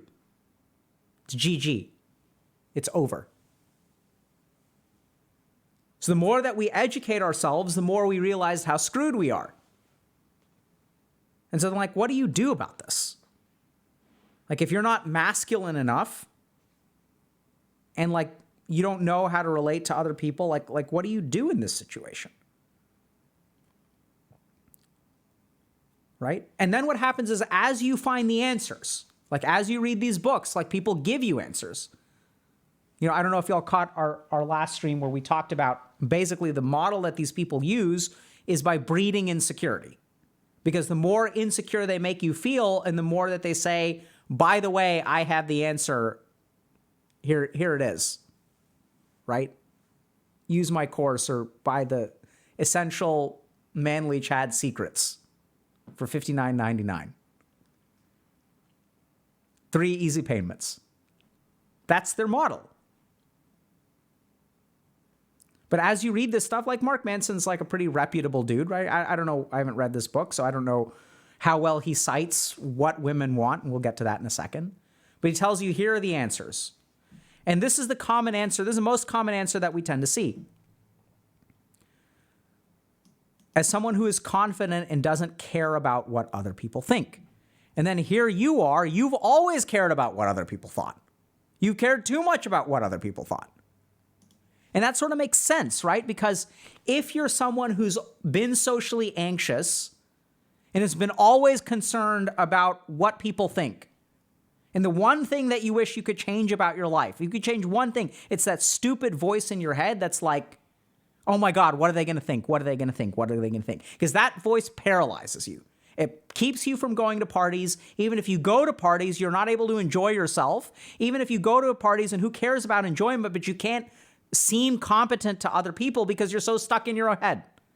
And the social anxiety gets the better of you. And then they see the social anxiety, and the whole thing gets worse, and it all kind of falls apart. And so they say, oh, stop caring what other people think. And then you stop caring what other people think. And then you know what you become? Do you become confident? Maybe. Chances are, if you stop caring what other people think, what you'll really become is an asshole. Because that's what people become if they stop caring what other people think. But that's the thing, right? Is you want to get rid of that, because that thing like just tortures your life. So you're screwed. And you need to get rid of it. I need to become calloused because my anxiety controls me so much. My emotions control me so much. What's the only solution? To numb myself and become calloused. And look, Mark Manson said it too. So it must be real. And all these like alphas say like, yeah, like stop caring what other people think. There's the predators and the prey. And I'm going to be a predator and you're going to be a prey. No, like I hate to break it to you, but predators and prey, like that happens in the Serengeti. Not in human society, right? Like, I don't think so anyway. I think most of human society is like, honestly, it's like PvE co-op. Like most human beings try to help each other. And like, we kind of get along and we form friendships and we form connections, right? Predators and prey, I don't think so. I'm not saying I'm 100% objectively correct in that. I think that there's a lot of scientific evidence that shows that human society is communal and altruistic for the most part, right? Like, I think we can sort of safely assume that. But that's the tricky thing, is that you're controlled by all this negativity. And so then people come along and say, hey, be confident, become callous, become numb, stop caring what other people think. And it seems like such a relief to you, right? Because those are the thoughts that torture you. So what do you do if you're kind of in this situation? If you're like too emotional, not manly enough, like don't have a good role model, missed out on some key experiences, so now you're like 20 and it's like too late. And then like these self-help books seem to be helping, but they also like kind of make you feel a little bit, I'm kind of screwed. So we're going to talk, I'm going to give you all kind of 5 things to work on in terms of like building confidence and tackling this issue of self-esteem. And like how to get there. And especially as it sort of relates to dating. Okay? So this is going to be sort of a heteronormative masculine approach, but we'll touch on variations hopefully at the end a little bit. So the first thing that y'all got to do is be careful about generalizations. Be very, very careful about generalizations. Let's start with this idea of masculinity. What does it mean to be masculine enough? Right? So am I masculine enough? I don't know. What do you think? What makes me masculine enough? Is it facial hair? Because I don't have facial hair. Oh, like facial hair is masculine. So like, I don't have facial hair. Do people without facial hair like are they masculine enough? Is it the ability to change a tire? I can change a tire. I can grill. Do those things make me masculine? Are there masculine people who don't know how to grill? But there are some people who are like non-binary or women and they know how to grill. Does that make them masculine? Is it physical fitness that makes people masculine? Is the Dalai Lama masculine enough? Like, I don't know. Like, can he get laid? Like, who knows? It's like, what this idea of masculinity. I'm not an expert in this stuff, okay? But it's like, it's an idea. Right? Like, so who is masculine enough? You know who's masculine enough? James Bond. That's about as masculine as you can get. And newsflash, James Bond is a fictional character. Doesn't actually exist. So our standard of masculinity is fictional. So this is what I want you to do. Go out, the next time you go out in public, like go to the grocery store, look around at all of the men. And then like, as you see men, you'll see some of them are in relationships and some of them have children. and then look at how masculine the men who have kids are. And you'll see that there's a wide range of baldness and, dad guts and dad bods and facial hair. And like, some of them are going to like have weak jawlines and like, it's like a whole mishmash of stuff. You can also apply this if you're a woman in this sort of situation. You don't think you're girly enough or feminine enough, right? Like there's all kinds of women out there. So like, be careful about that generalization, because now what you're doing is you're living up to a fiction. You're striving for something. It's like, how do you know if you're masculine enough? Like, what does that mean to be masculine enough? Like, how do you measure it? How are you going to know? It's a feeling. We'll get to where it comes from in a second. You all get that? It's like not a real thing. It's a feeling. The feeling is real. But there's no like masculometer, right? That measures your masculinity. If it's above 7.5, it's whatever.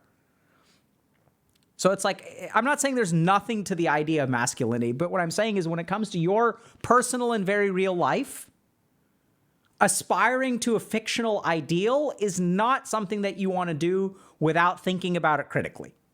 So I'm not saying that you also can't aspire to be certain things that James Bond is, which is fine, but just be critical about what's the measure that you're going for. Like, what does it mean to be masculine enough? I don't know. Do you? It's like, okay, so let me tell you, if you're watching this video and this resonates with you, chances are you don't know what it means to be masculine enough. All you really know is that you're not it. Y'all get that? That's all you know. You don't know what it means to reach the top of the mountain. All you know is that there's a long way to go. So it's a feeling that's born of an absence, of a lack of something. You all get that? Okay? If this video resonates, I'm saying that the feeling is probably what you have, okay? I think you're plenty masculine, for the record. Second thing, this is really important. So there's a group of women in our Discord, or women and non-binary people, who recently put together a document that was in draft format. I don't know if I was supposed to read it or not, but someone sent it to me. I read it. There was a lot of really great stuff in there. So I'm going to comment on one thing because I think it's a great point to remember. So this concept of what women want, okay? Reading about what women are most attracted to, it makes me wonder if I have those traits. So here's the thing that I want y'all to think about. What women want, it's not like women are like one group of people with a uniform preference for what they want. Do y'all get that? Like, is that clear to people? Because oftentimes when we talk about these kinds of issues, and especially there's people like in the manosphere sort of talk about, they're like, women want this, women want this. Like, women are people. They're just people. And they want different things. Just like you want different things. Like, not all men want the same thing. Not all women want the same thing. Like, humans want individual things. They have individual preferences. Some women will like guys with tattoos. Some women will never date a dude with a tattoo. Does a tattoo make you masculine? People will disagree on that. These are all generalizations. And trying to live your life by a generalization is, generally speaking, a bad idea. So like, people want different stuff. So you're not screwed, because newsflash, people want different stuff. Some people like, and so it sounds like this person, for example,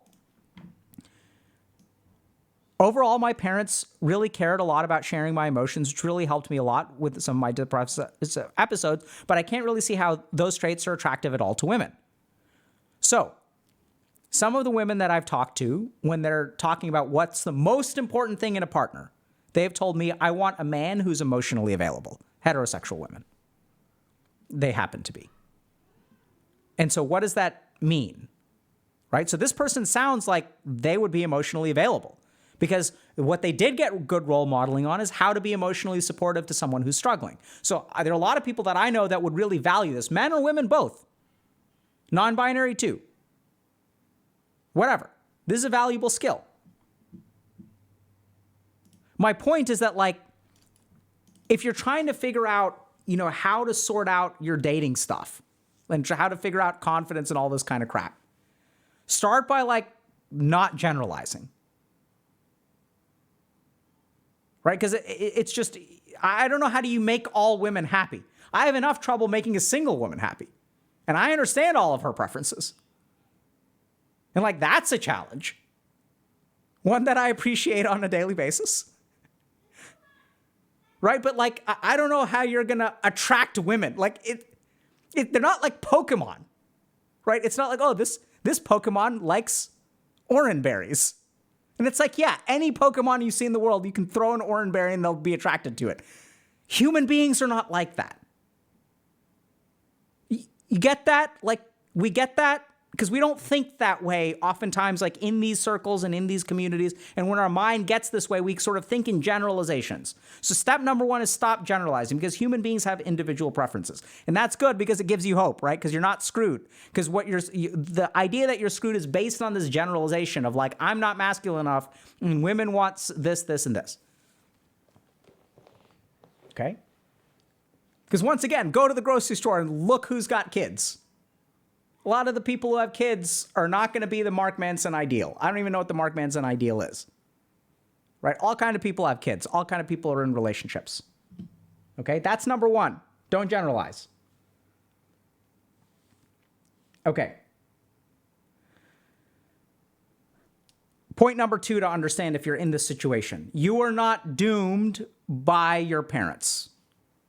So a lot of times people who really struggle to find relationships grow up in situations where they don't have proper role models, or what they view as proper role models, right? Case in point. So we saw that in this post where the person was like, my dad is everything that is the antithesis of what I consider to be a man.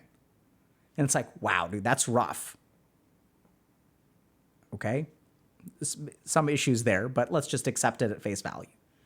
And just because your dad is a certain way doesn't mean you're going to be that way.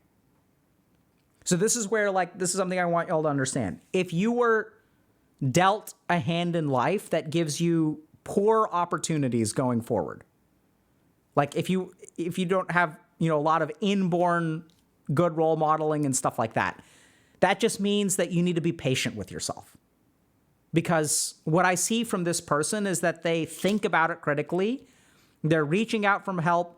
They're reading Atomic Habits. They're moving from one college to another. They're transferring schools so that they can practice their social skills.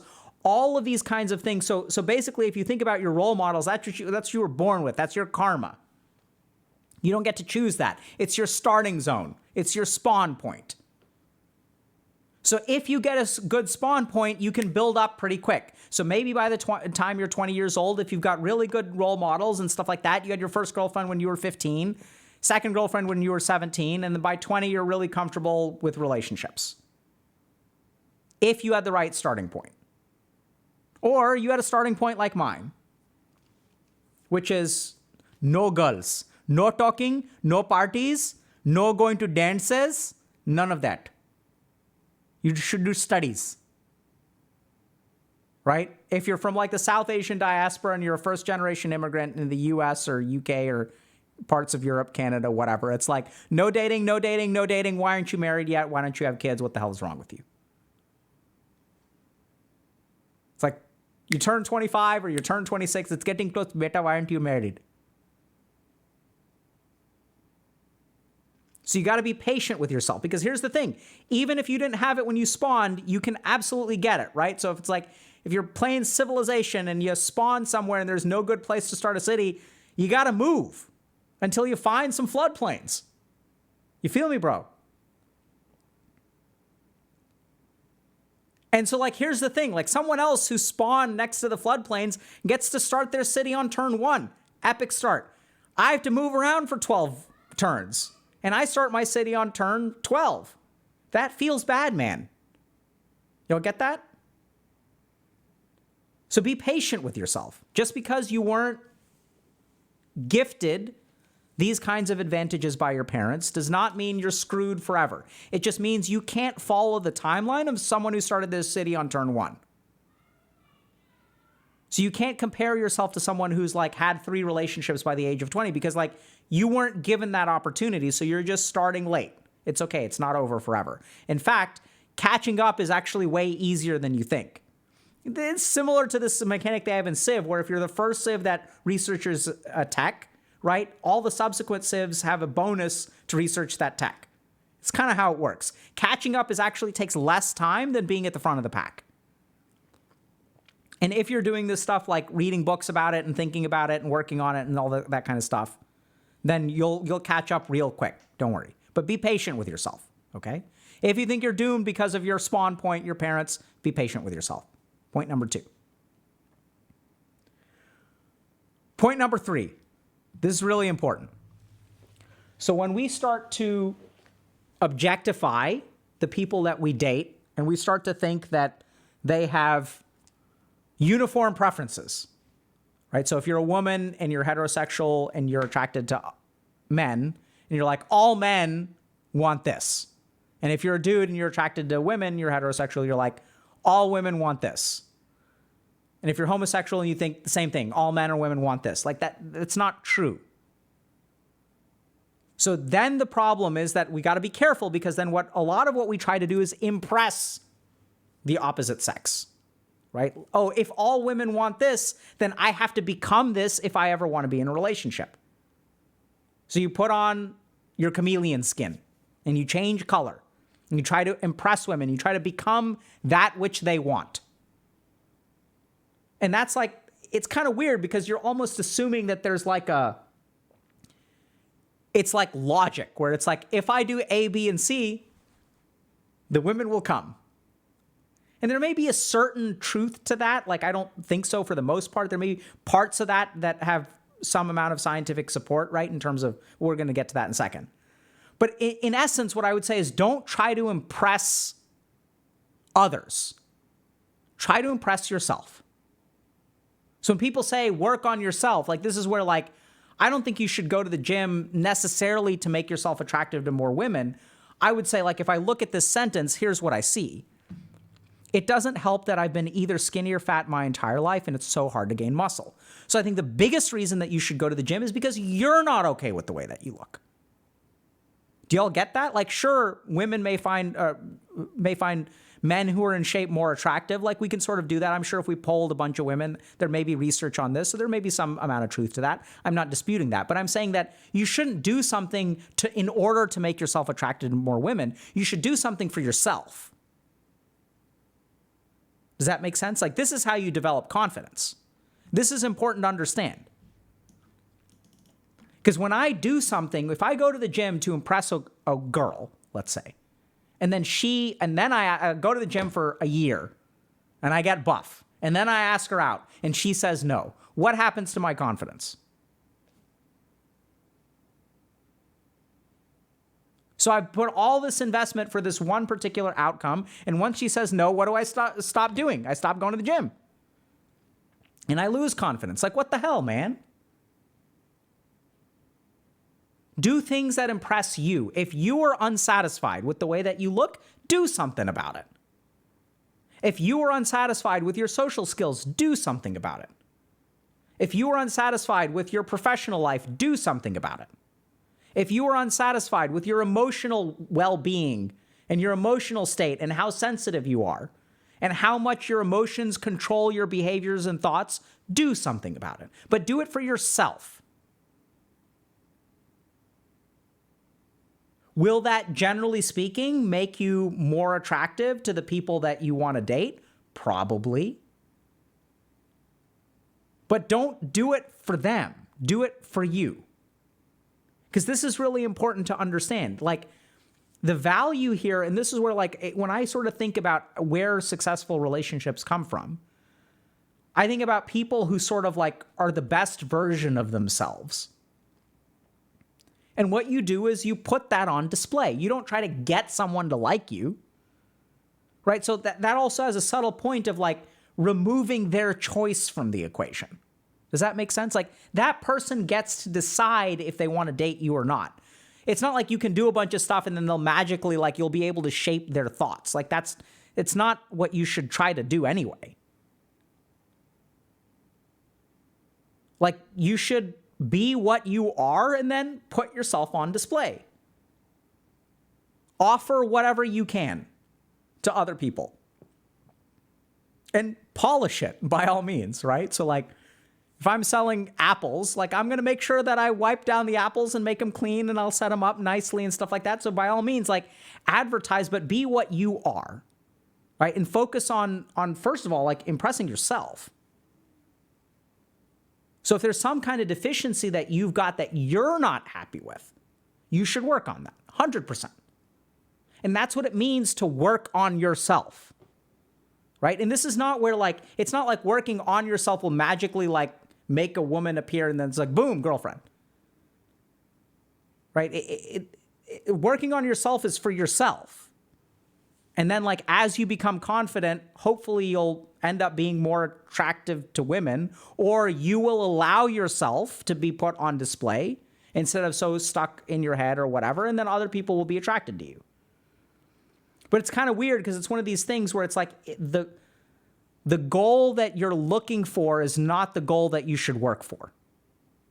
You should kind of change your goal to be really focused on yourself. And that's why, like, if you're unhappy with yourself, do something about it for you and learn self-love. And once you like understand self-love and like, you know how to do it, you can show other people how to do it too. Does that make sense? People with me? So don't try to impress other people, like try to impress yourself.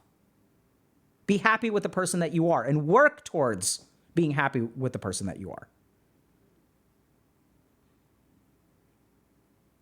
Next thing that we got to talk about is confidence. So this is important to understand. Confidence, oftentimes people think that confidence comes from success. So if all you've had is success, you don't wind up with confidence. What you wind up with is either ego or, more commonly, imposter syndrome. So I've seen this a lot. Confidence actually comes from surviving failure. Right? So just think about that for a second. Because confidence actually comes from adversity, not from successes. Right? So like, does confidence come from an easy life? Like you can sort of get false confidence from an easy life, but real confidence, real belief in yourself comes from surviving failure, not succeeding. And it's as simple as this. I don't know if y'all have ever seen a kid learning how to walk. But like, you know, when a kid is learning how to walk or learning how to swim, so like I've seen this a lot in terms of, you know, like teaching kids how to swim. They're terrified of water, as they should be. That's like a biological fear because water is a dangerous place. Human beings are not born with the natural ability to swim like many animals, like a fish, right? Fish aren't afraid of water. So confidence comes from like, you know, being put in the water and then the kid is like, ah, and then they survive. And they're like, oh, actually, this is pretty cool. Let's do it.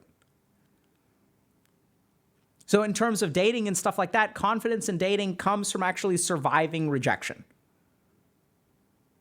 right? Or like facing challenges, dealing with challenges. It's not from like having a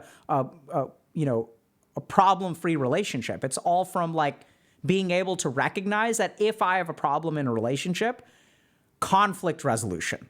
Once I become confident in conflict resolution, then I will be confident in a relationship. Right? So this is where, like, from a gaming analogy wise, like, confidence is not an evasion tank, it's a healer.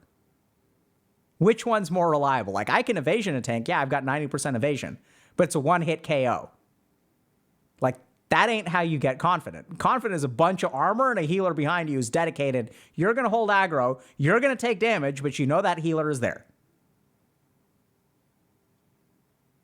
So this is where, like, a lot of people don't realize that when they feel like they don't have any confidence, it's actually being built within you.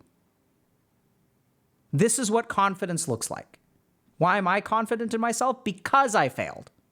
One of the biggest lessons I learned. I failed so much and for so many years.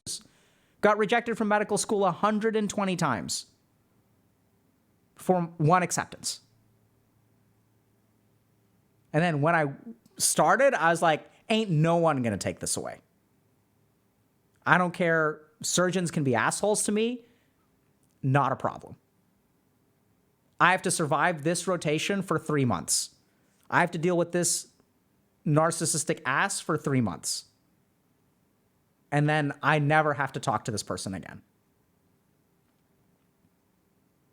Meanwhile, many of my colleagues who were, awesome people, they never really failed, right? Because most kids in med school have never really failed.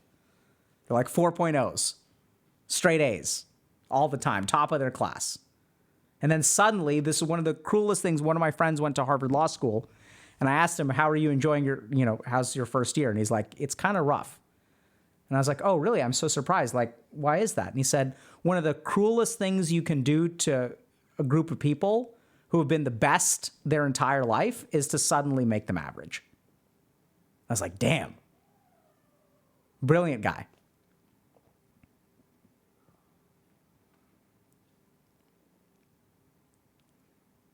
So confidence comes from surviving fear. Last thing that we're going to talk about is I would ask yourself a question. And this is going to run to the crux of why this is so hard for people. So I can say, be confident, work on yourself. All this advice that people have heard time and time and time again. And some of y'all do it. You try it, right? You're like, okay, I'm going to work on myself. I'm going to focus on myself. I'm going to be confident. And you do it and you do it, and it doesn't work and it doesn't work and it doesn't work and it doesn't work. Then you're like, I don't understand. I'm doing everything right and it's not working. And the more resentful you become, the more you go to like the darker sides of like the internet and perceptions around gender dynamics and all that kind of stuff. As the resentment builds up, as the frustration builds up, you go into the dark side. You become a Sith. You leave the light behind. To avoid that, you need to do one thing, and this is the hardest thing to do. It's the thing that I've never heard anyone say. So this is important. You need to ask yourself one question. If I improve in this dimension, will I feel proud of myself? Can I take pride in the way that I move forward? So I want to give you all an example. You guys want to understand this? We're going to show it to you real quick. Do you think this person is proud of themselves? This person has never talked to women. They're getting on dating apps. They're transferring schools. They're reading Atomic Habits. They're reading this. Does this person have things to be proud of? Do they feel proud of themselves? Of course not. Do they have things to be proud of? 100%. Look at this. This is fantastic. They're making geographical changes in their life to correct for a lack of experience they had in the first 20 years of their life. Do you think this person feels proud of themselves? Of course not. Turns out the person is emotionally available and knows how to support people who are struggling. Like, that's good. Never had athletic hobbies, interested in nerdy stuff. Are they proud of this? No. Studying computer engineering, maybe they're good at it. Maybe they really like it. Maybe they're going to be making plenty of money a few years from now. So if you actually improved, could you be proud of yourself?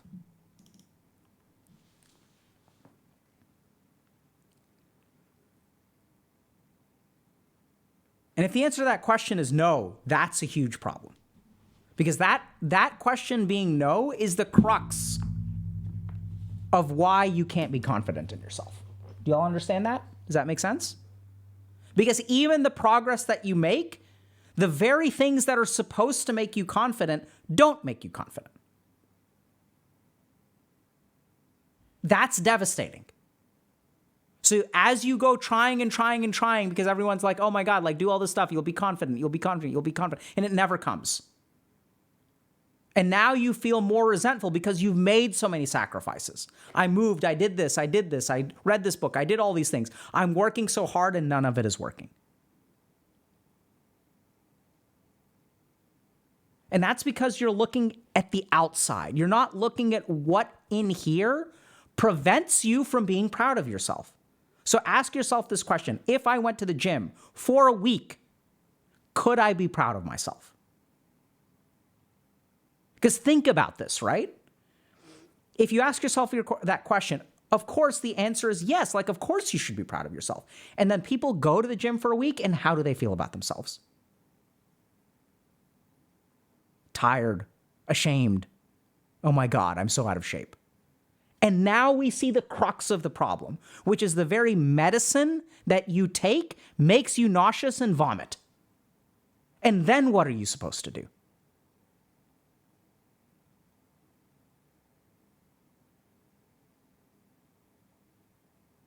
You have to be able to take pride in your actions, regardless of the result. You got to be able to say to yourself, you know what? Like, even though I'm out of shape, I went 3 days this week. That's something I can be proud of. Because here's the thing, the success, the confidence, use whatever generally positive word you want. That comes from doing the stuff. But as long as your mind isn't able to see it, like, you're going to be screwed, because the very thing that you need is making you nauseous. The medicine is the sickness. And when medicine starts making you sick, you're screwed. That's where you've really got to tunnel down. And you've got to ask yourself, why the hell not? What is it about me? Like, why can't I take pride in this? You've got to get to the bottom of that. Because what you're going to find is it's a feeling that keeps you from doing it. There's a roadblock to you building confidence. Everyone will give you, myself included, 1,000 techniques to build confidence. But no one will ever say, this is what gets in the way, right? Even if you do all the right things. It's the internal work that's the most important. So you've got to ask yourself, if I do this thing, will I be able to take pride in myself? If the answer is why the hell not, that's what you got to start with.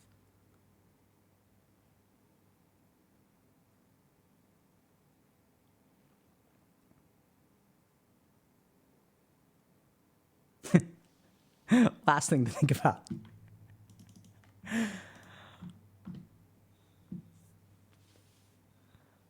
So for this particular person, one other thing you can do, right? So this person's dad is the most sensitive person you know and the polar opposite of what I see in a man. So one last tip, very concrete. For this person alone, maybe this applies to you if you're listening. Ask your mom, because, hey, look, here's the thing you got to realize about your dad. For being the polar opposite of a man, this dude got laid. This dude sounds like got married. We're not sure that the parents are married, right? So, like, maybe what you should do is ask them, right? Ask your mom. Hey, by the way, can you help me understand why you got together with dad? Like, what happened there? You don't get that?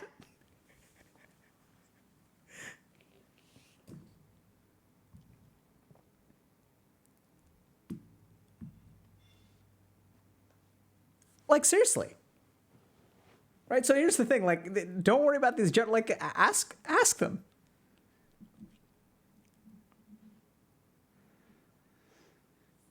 Right? To ask your mom.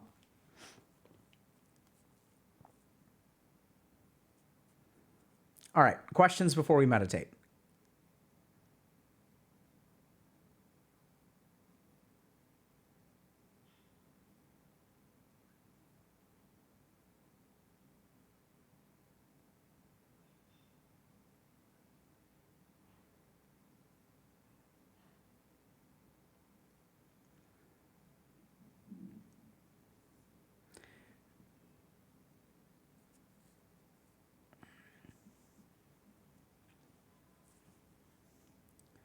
Okay, so there are a couple good questions here. One is,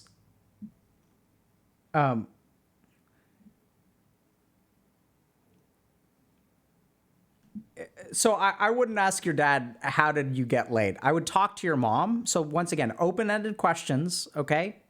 So it's important how you ask these things. You can talk to mom and you can say, hey, can you tell me a little bit about when you and dad first met and how y'all got together and and things like that. Like, can you help me understand how your relationship has changed over time? Right?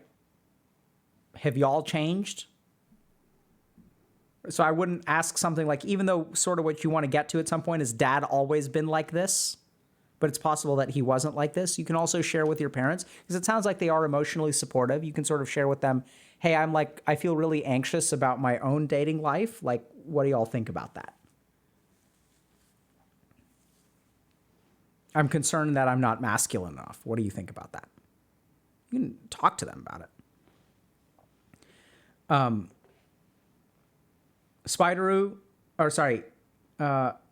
Dolstar93, I'm on the night shift and really appreciate the late stream. You're most welcome.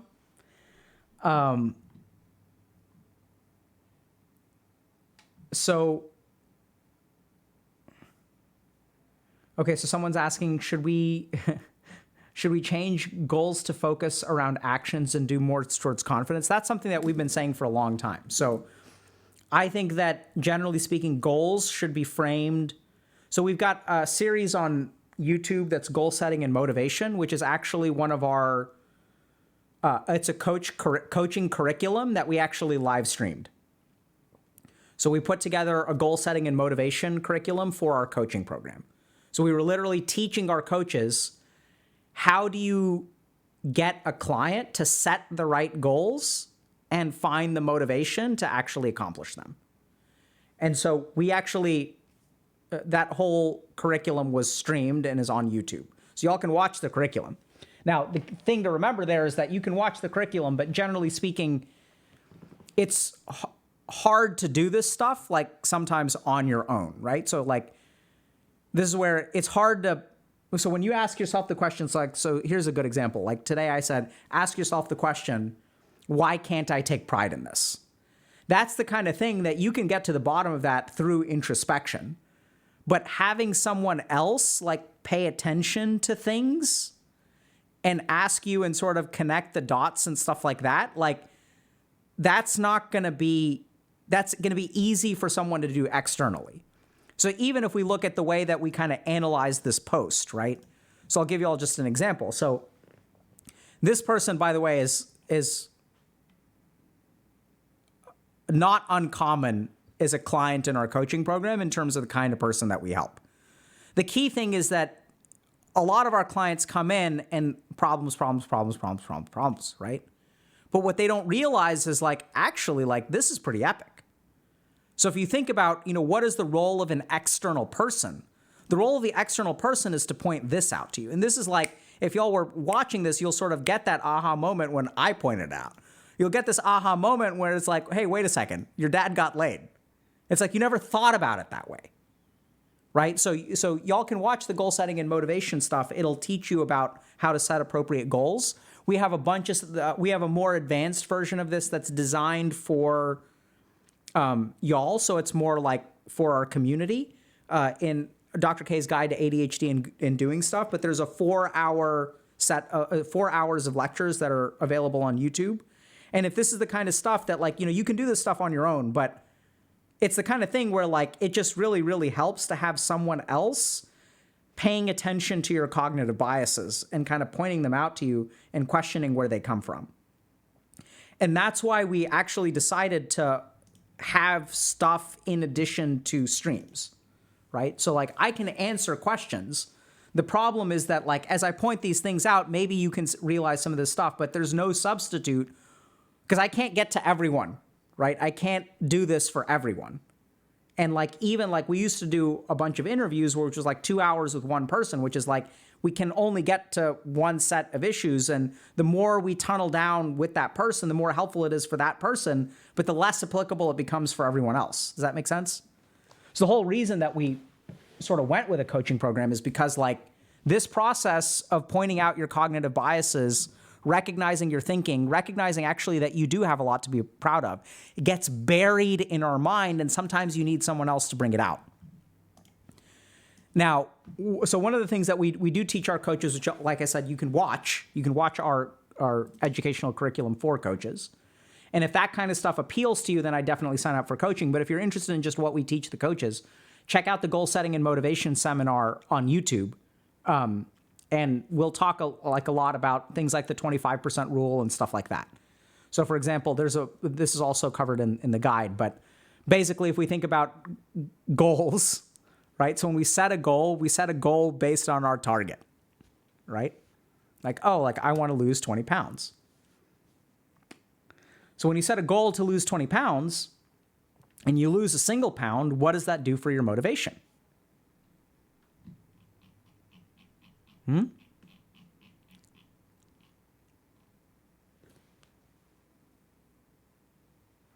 do y'all think?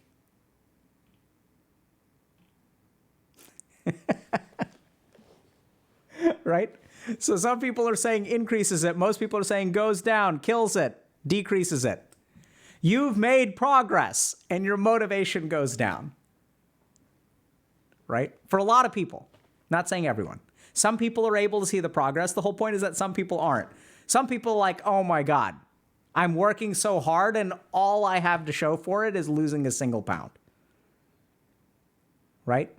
So this is something simple where we'll sort of teach coaches to use the 25% rule, which is something that we actually started with parents. So, we discovered this rule in parents. And I'll tell y'all, this is me looking out for y'all. So parents are like, my kid is addicted to video games. He plays way too much Call of Duty. How much Call of Duty do you want him to play? Like, what's an appropriate amount? And they're like, he plays 30 hours a week right now. An appropriate amount is 2 hours a week. 2 hours on one weekend day. That would be good. And so what we tell the parents is like, that's way too ambitious. What you need to do is take that goal, cut it in half. Take where you are and where you want to go. Find the midpoint. They're like, that's where we start? No. Take that point and where you are and find the midpoint. That's where you start. So he plays 30 hours a week, plays about 4 hours a day. Let's start by actually just getting him to not play one day. Let's start there. Just one day a week with no Call of Duty. And so the interesting thing is that when you make the goal small, it becomes more achievable. Interestingly enough, there's this weird paradoxical thing where progress actually decreases your motivation, which is not what we want. Which is exactly what it does, because our mind is kind of effed that way. So understand these kinds of things. These are the sorts of things that we teach our coaches. Now y'all can learn this stuff too. So I do think it's more efficient to work with another person because you sometimes just can't see your own cognitive biases, which is like tricky. That's why we have professionals, right? So if you're suffering from clinical stuff, like I definitely recommend don't sign up for coaching. Go see a therapist or a psychiatrist or mental health professional, right? So if you've got like clinical depression or you're bipolar or have like generalized anxiety disorder or something like that. If you're like, wait, I don't know if I've got generalized anxiety disorder or not, then go see a clinician. If your focus is on understanding yourself, achieving your goals, focusing on motivation and things like that, coaching's better. But if you're like depressed or super anxious or having panic attacks or like things like that, like definitely go see a clinician.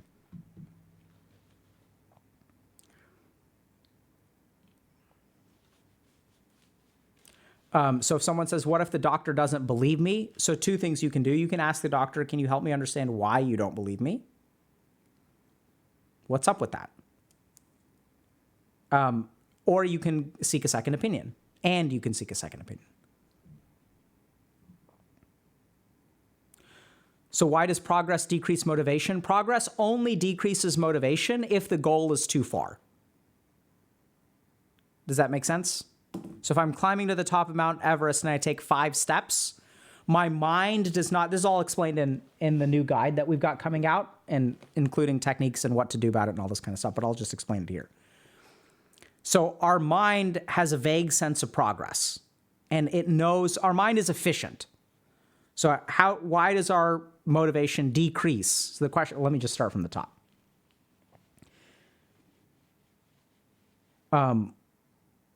Why does our motivation decrease despite making progress? That's the question. So the answer is because our mind, our brain is essentially an efficient organ. So it does things the most efficiently. So this is why, for example, children will naturally learn how to skip, because at a certain age with sort of density of bones and things like that and weight, one of the most efficient ways of getting from point A to point B isn't walking, isn't running, but it's actually skipping. So our brain is really efficient. It doesn't waste energy, okay? Because it doesn't waste energy, it sort of knows what your goal is, and then it sees essentially no progress. So if my goal is to climb Mount Everest and I take 5 steps forward, can I see any measurable progress? What percentage of the way am I? So the brain feels every bit of energy that you spend, right? Because every dollar you spend, you feel. But if you don't make progress that your brain can appreciate, then it's going to tell you to stop spending money or stop walking. If you go to the gym and you're completely out of shape and you go for 1 week and you still feel out of shape and your weight hasn't changed at all, your brain will be like, why are we bothering? This is so painful. We're struggling so much. We're so anxious. People at the gym are looking at us because we're so out of shape and we're not even losing weight. Give up. It's not worth it. Then your brain starts working against you. That's what it's supposed to do. It's not really working against you. It's actually trying to work for you as best as it can. It's saying, hey, this is your goal. This ain't working. We're not seeing any progress. That's why it does that.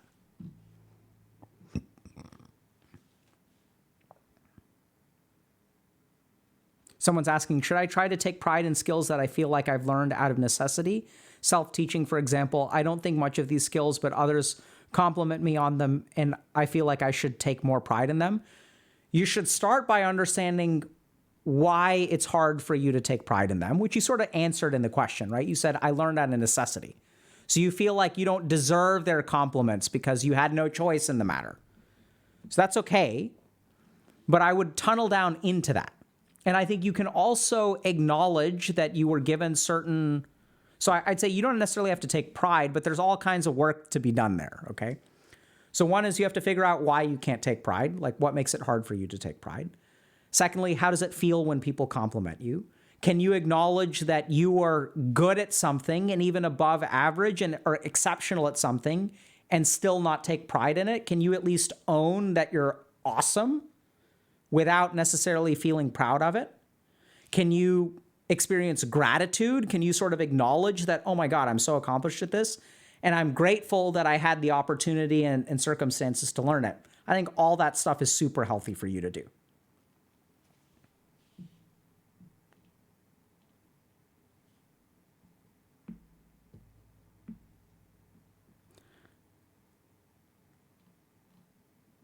Okay, let's meditate. Oh, Shadrach too. So welcome from Australia, my friend. Yeah, we try to, we've got a fair number of people who follow us from down under. Hopefully that's not offensive. And we love having you in the community. I'd love to visit sometime. It'd be awesome to do a down under meetup. And welcome. Okay, so let's do a meditation. We wanted to do a slightly longer meditation today. So we're going to do a meditation around, it's going to be sort of like a yoga nidra meditation. And it's going to be a little bit oriented towards self-love, compassion, pride, lack thereof, etc. Okay? So what I want you all to do is, depending on where you are, you can do the appropriate thing. This is a meditation that's actually designed to help people prepare for sleep. So you don't want to fall asleep during the meditation. You're not really going to be sleepy, potentially, at the end of the meditation, which is okay. So yoga nidra is not something that you usually want to do right before sleep, but I'd say it's something that you want to do about half an hour to 45 minutes before you fall asleep. It's a good way to sort of process your emotions and wind down for the day, and hopefully do a little bit of good emotional work, okay? So I'm going to start by asking all of y'all to lay down on the ground, ideally, but you can lay down on a sofa or something if you want to. We don't really want to use a bed because a bed we want to associate with sleep, and we're not going to be sleeping. So let's lay down on the ground. And I want you to lay down on your back, you animal, flopping down on your belly. And put your hands, palms up, by your sides, arms straight, legs straight. Let your feet kind of fall out to the outside.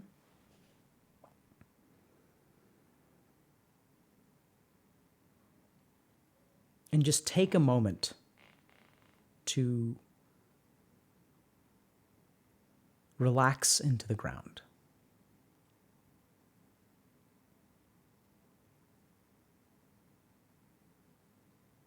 Deep breath in and out.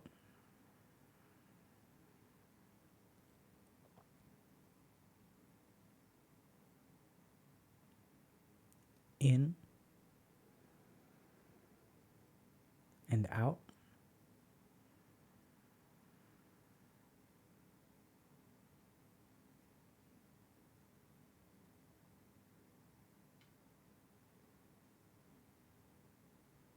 In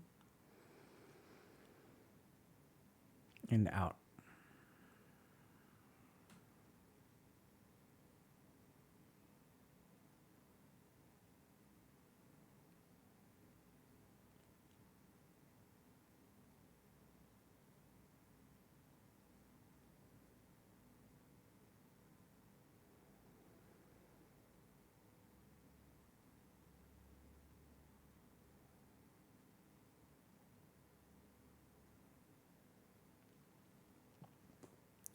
Now we'll begin the practice of Yoga Nidra. Yoga Nidra means yogic sleep. And so we'll go through a period of progressive muscle relaxation, followed by entering a meditative state where we'll focus on compassion and healthy self-talk. So we're going to start by curling our toes. Curl, curl, curl, curl, curl, curl, and relax.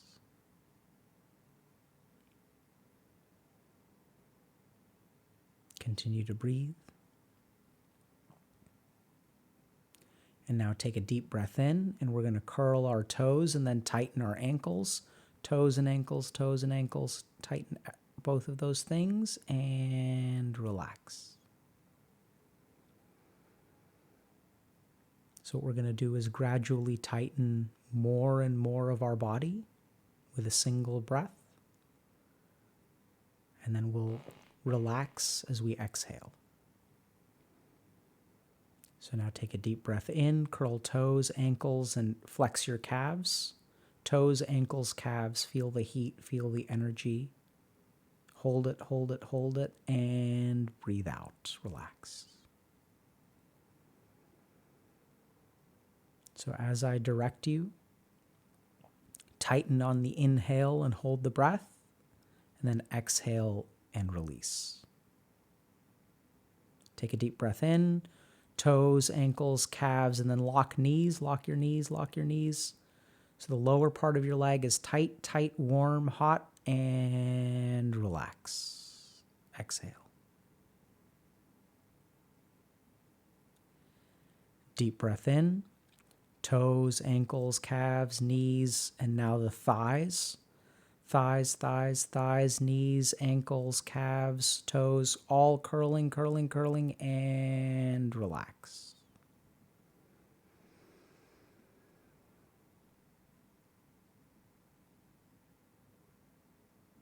Take a moment just to breathe. Feel the residual energy in your legs. Feel how nice it is.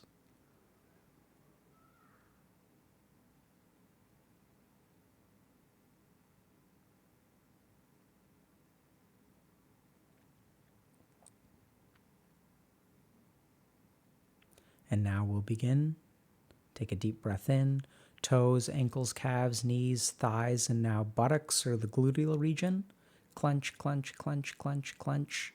Tighten, tighten, tighten, tighten, and relax.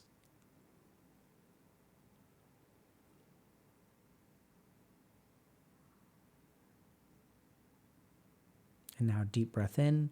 toes, ankles, calves, knees, thighs, buttocks, and now make fists, fists, fists, fists, fists, and all of that should be tight, and relax.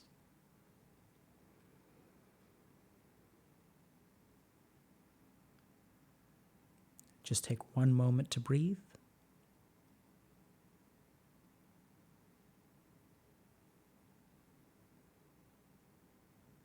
And now we'll resume. Take a deep breath in. Toes, ankles, calves, knees, thighs, buttocks, fists, and now twist forearms. Twist, twist, twist, twist, twist, and relax.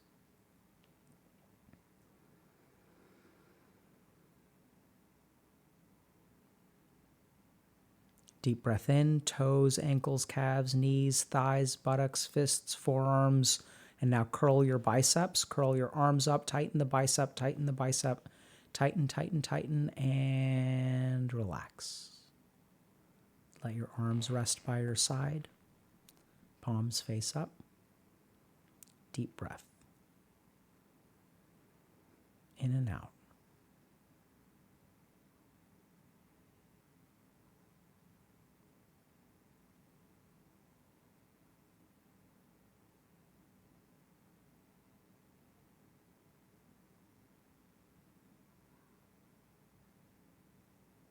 Now we'll begin again.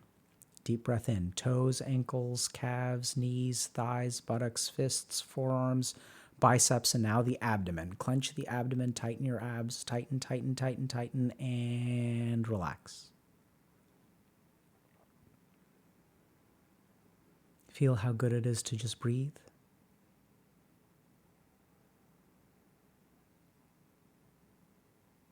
And once again, deep breath in. Toes, ankles, calves, knees, thighs, buttocks, fists, forearms, biceps, abdomen, and then tighten your chest. Tighten the muscles of your chest. Tighten, tighten, tighten, and relax.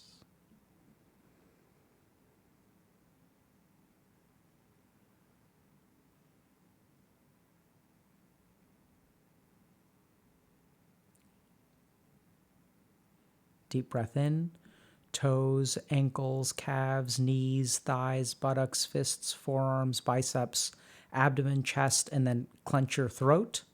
Clench the throat, clench the throat, and relax.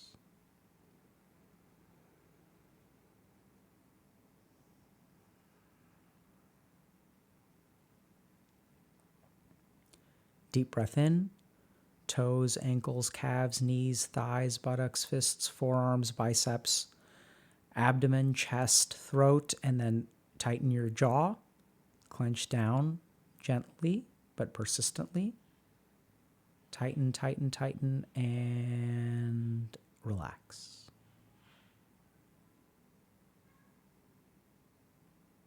Take a moment to breathe.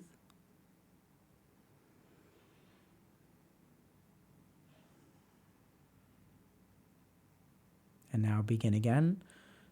Deep breath in. Toes, ankles, calves, knees, thighs, buttocks, fists, forearms, biceps, abdomen, chest, throat. Clench your jaw and then squeeze your eyes tight. Squeeze your forehead and eyes tight, tight, tight, tight, tight, tight, tight, and breathe out and relax.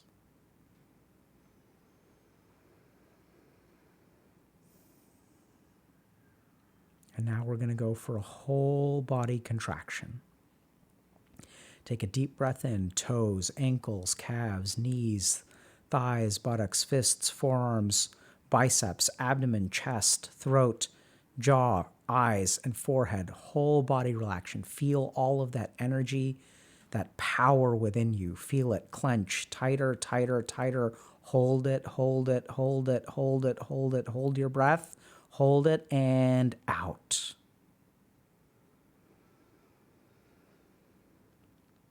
Let go.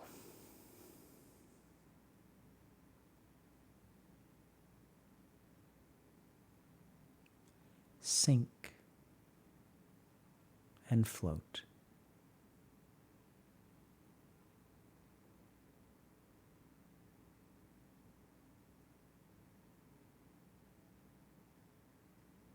And once again, into the breach. Whole body contraction, one muscle group at a time. Deep breath in, toes, ankles, calves, knees, thighs, buttocks, fists, forearms, biceps, abdomen, chest, throat, jaw, eyes, forehead, whole body contraction. Feel the energy, the power, the heat, the life within you as you summon it, bring it forward. Feel that heat, that energy, that power. Hold it, hold it, hold it, and out.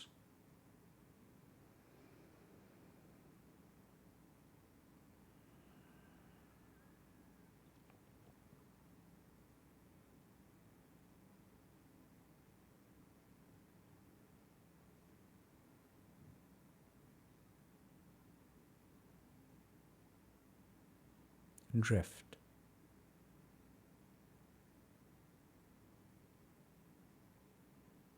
Float.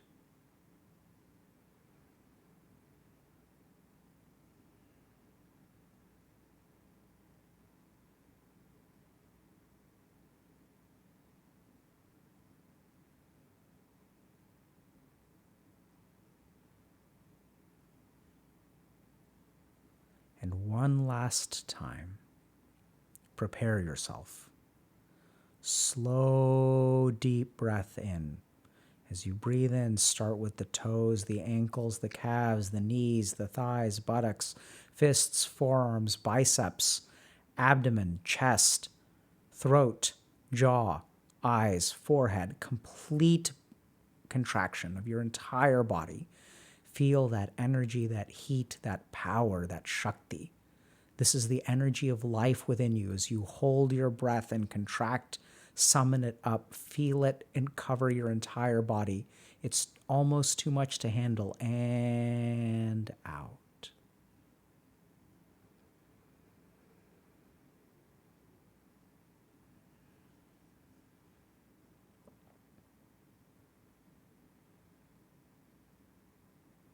And now become light as air.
And now appreciate who you are. The peace that you feel in this moment.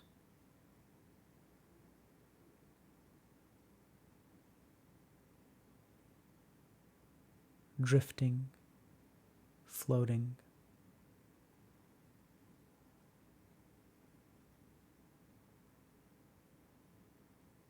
And along with the peace, contrast that with the energy that you feel, the energy that you were able to summon,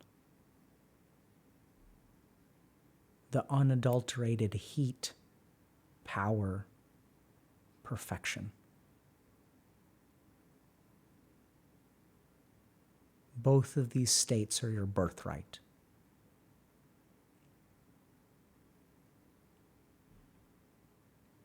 You are human, and with this power of consciousness, you can summon up an infinite well of energy.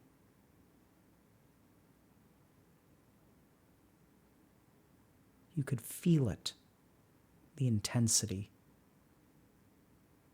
the warmth,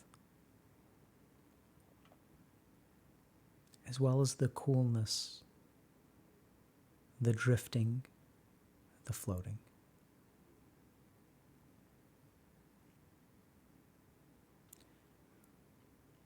And buried in these two states, so different, such different intensities of experience, relaxation, the common thread, which is you. You summon both of these things, and they answer your call. That tiny thread that is you.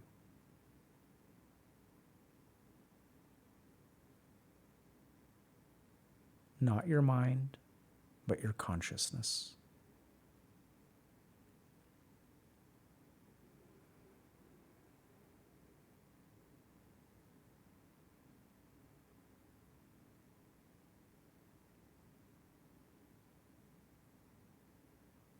And now turn your attention to your mind and notice how at times it suffers.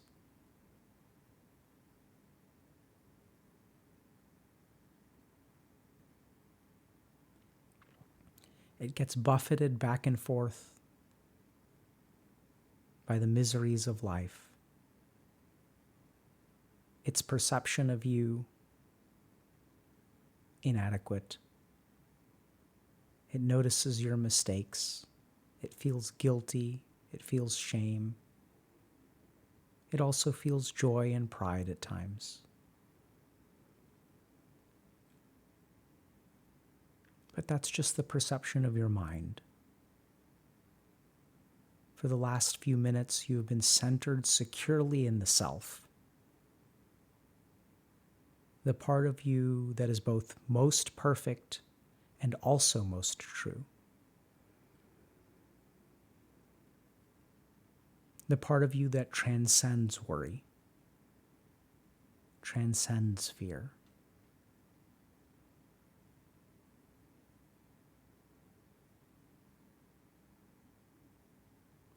So this part of you can be a source of sunshine, a source of energy, a source of support. That the peace you felt for these few moments is vast, and the energy that you have to give is endless. And so whatever the troubles of the ego or the mind, the self will always be there to support you.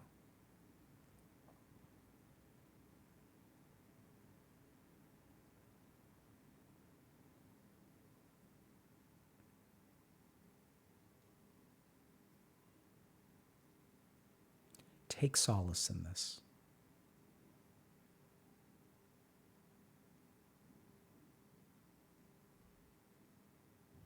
And recognize that while you have work yet to do, you will absolutely be able to do it. The road is still long. You still have some suffering ahead of you, but so be it.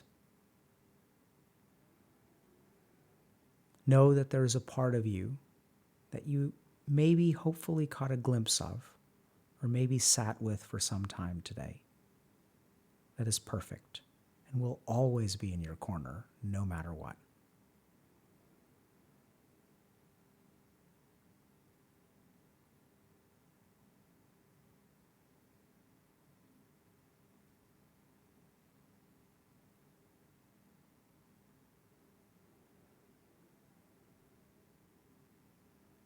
Ground yourself in that thought.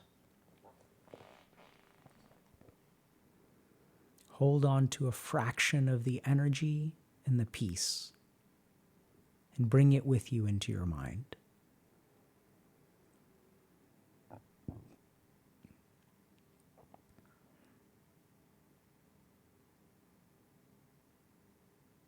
Have compassion towards yourself, towards your mind. Recognize that that spark of divinity within you will have an endless amount of peace and patience for any of the mistakes that you make.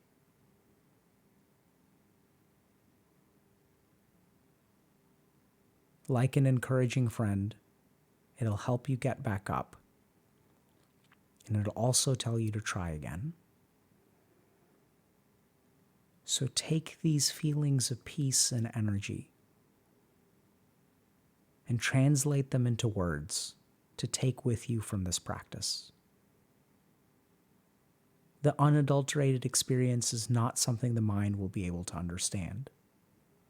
So you have to translate it. You have to speak its language. Phrases like, it's okay, try again. Phrases like, no one's perfect the first time around. Phrases like, you'll get there one day.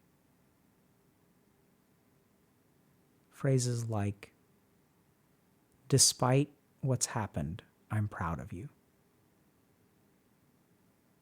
All of these phrases are born out of these two core feelings within the self, peace and energy.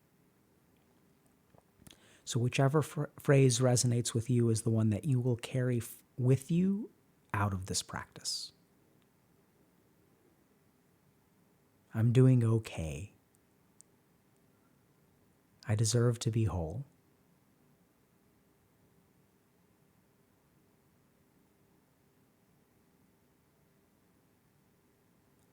And now with your eyes closed, slowly sit up.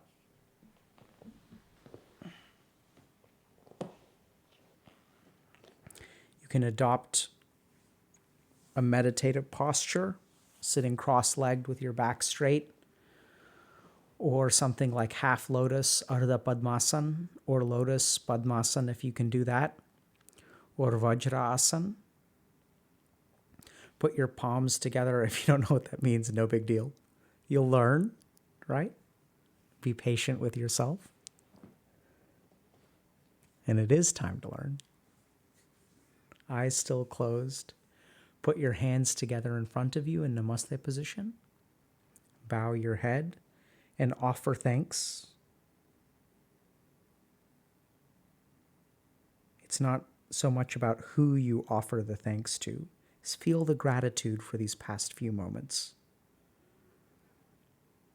That on this random Tuesday night, July 5th, for a few moments you were able to connect with that part of yourself and offer gratitude. Take a deep breath in, relax your hands, and slowly open your eyes.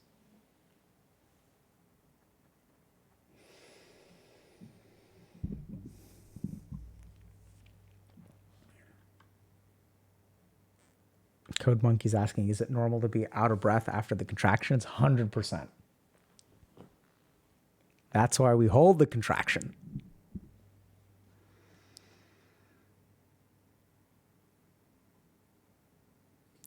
For those of you who are on Wednesday, July 6th.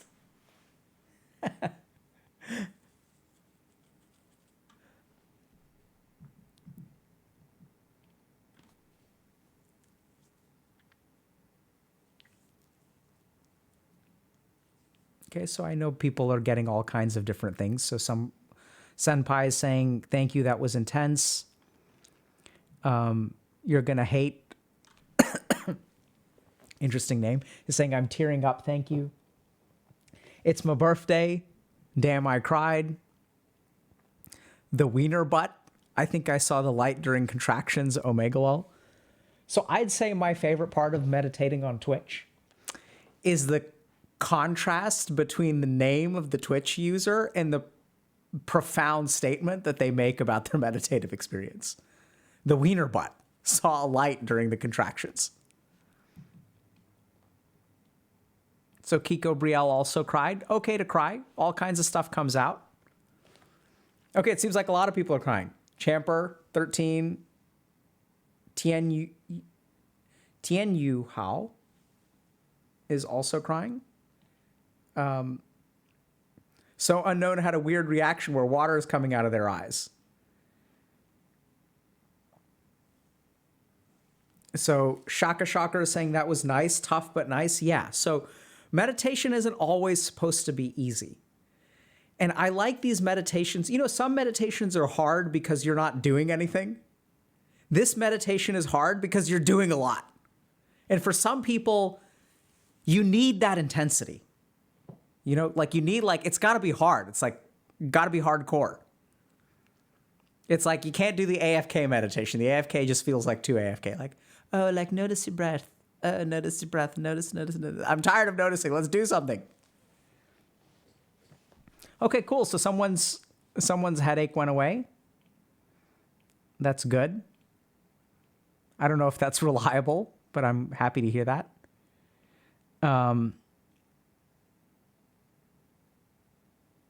Tawak is asking, were we supposed to point or flex the foot? Doesn't really matter, whichever one you want to do. So there's other versions of this where you can also do like opposite muscle groups. So we focused on biceps, but you can do triceps. Another good thing that y'all can try if you want to mix it up a little bit is have your clavicles touch, right? So instead of contracting the chest, you can contract the back.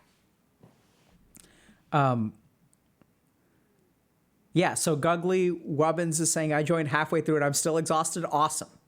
Good. Like what a proper meditation is supposed to do is exhaust you. So here's the thing. I don't know if this would kind of make sense, but like no one's saying they're sleepy, right?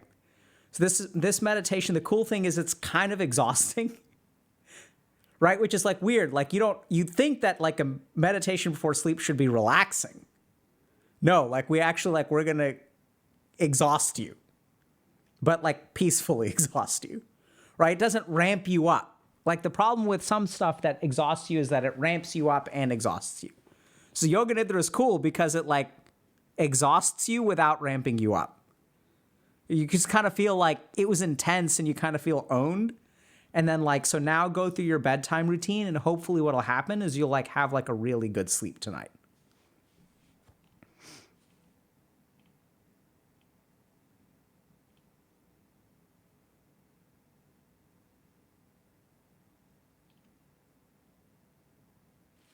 Okay. All right. Who are we rating? Who's streaming it this time? Do you feel like meditation can help with chronic illness? Shoxam is asking it. I think yes.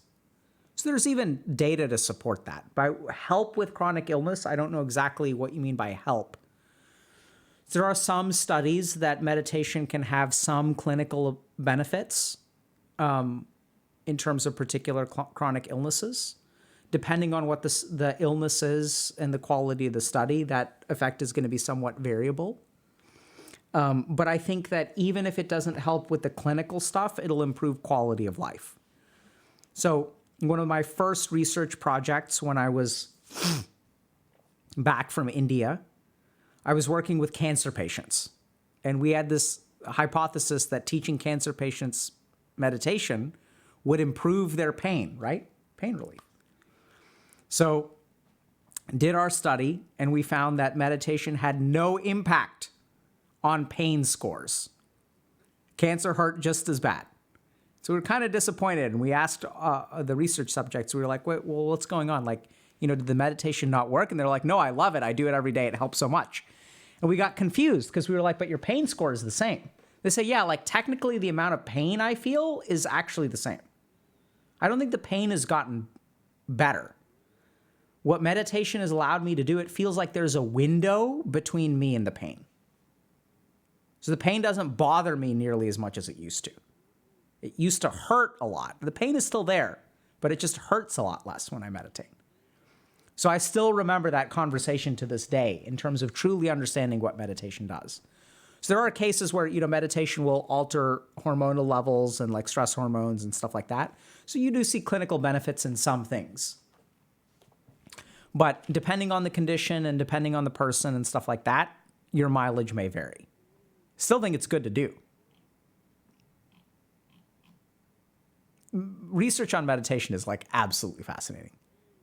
Do I recommend doing this every night? For a while, if you liked it, right? So I think it's really, you're the one who should decide because y'all have tried it now. So I do think it improves with practice. I think so really Yoga Nidra, the real meditation is the state after you're done with the muscle part.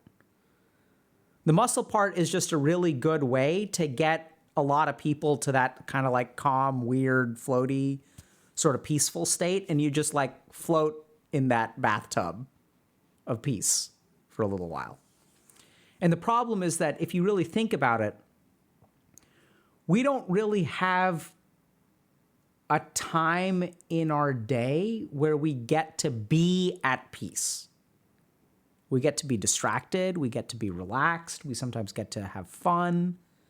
But we don't get to be at peace. Like, what were you doing there for 5 minutes? You weren't doing anything. Were you bored? No. How is that possible? Like, how does that work? Right? So this is the thing. We like so much of our life is in chasing antidotes to boredom. And we don't realize, and like that's what screws us, right? It's like in the pursuit of antidotes to boredom, we'll do all kinds of stuff and screw ourselves over so bad. Whereas you don't actually need to chase an antidote to boredom. And if you don't need to chase an antidote to boredom, what does that allow for your life, right? If you can cultivate that state of mind, practice it, figure out how to access it without such an intensive meditative practice. Doing things like dishes becomes easier. Doing things like homework becomes easier. Doing all kinds of stuff becomes easier. Okay, Moist is awake? Let's do that then. Let's stream Moist Lord. Snuffy or Moist Lord?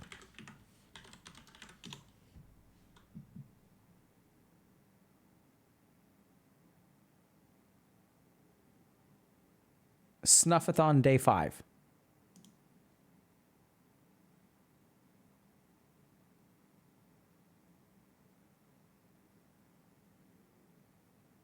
Okay.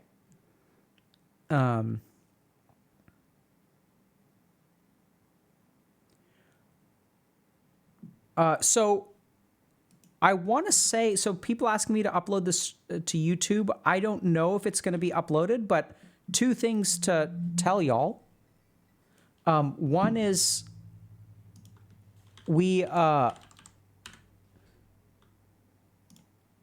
there is a Yoga Nidra meditation on YouTube already, and there's also a Yoga Nidra meditation on Dr. K's guide. So I don't know that we'll upload this particular one. I have no idea. I don't know what gets uploaded to YouTube, when and why and how. But give me 1 second. Okay, we got to go. Take care. Oh, GG.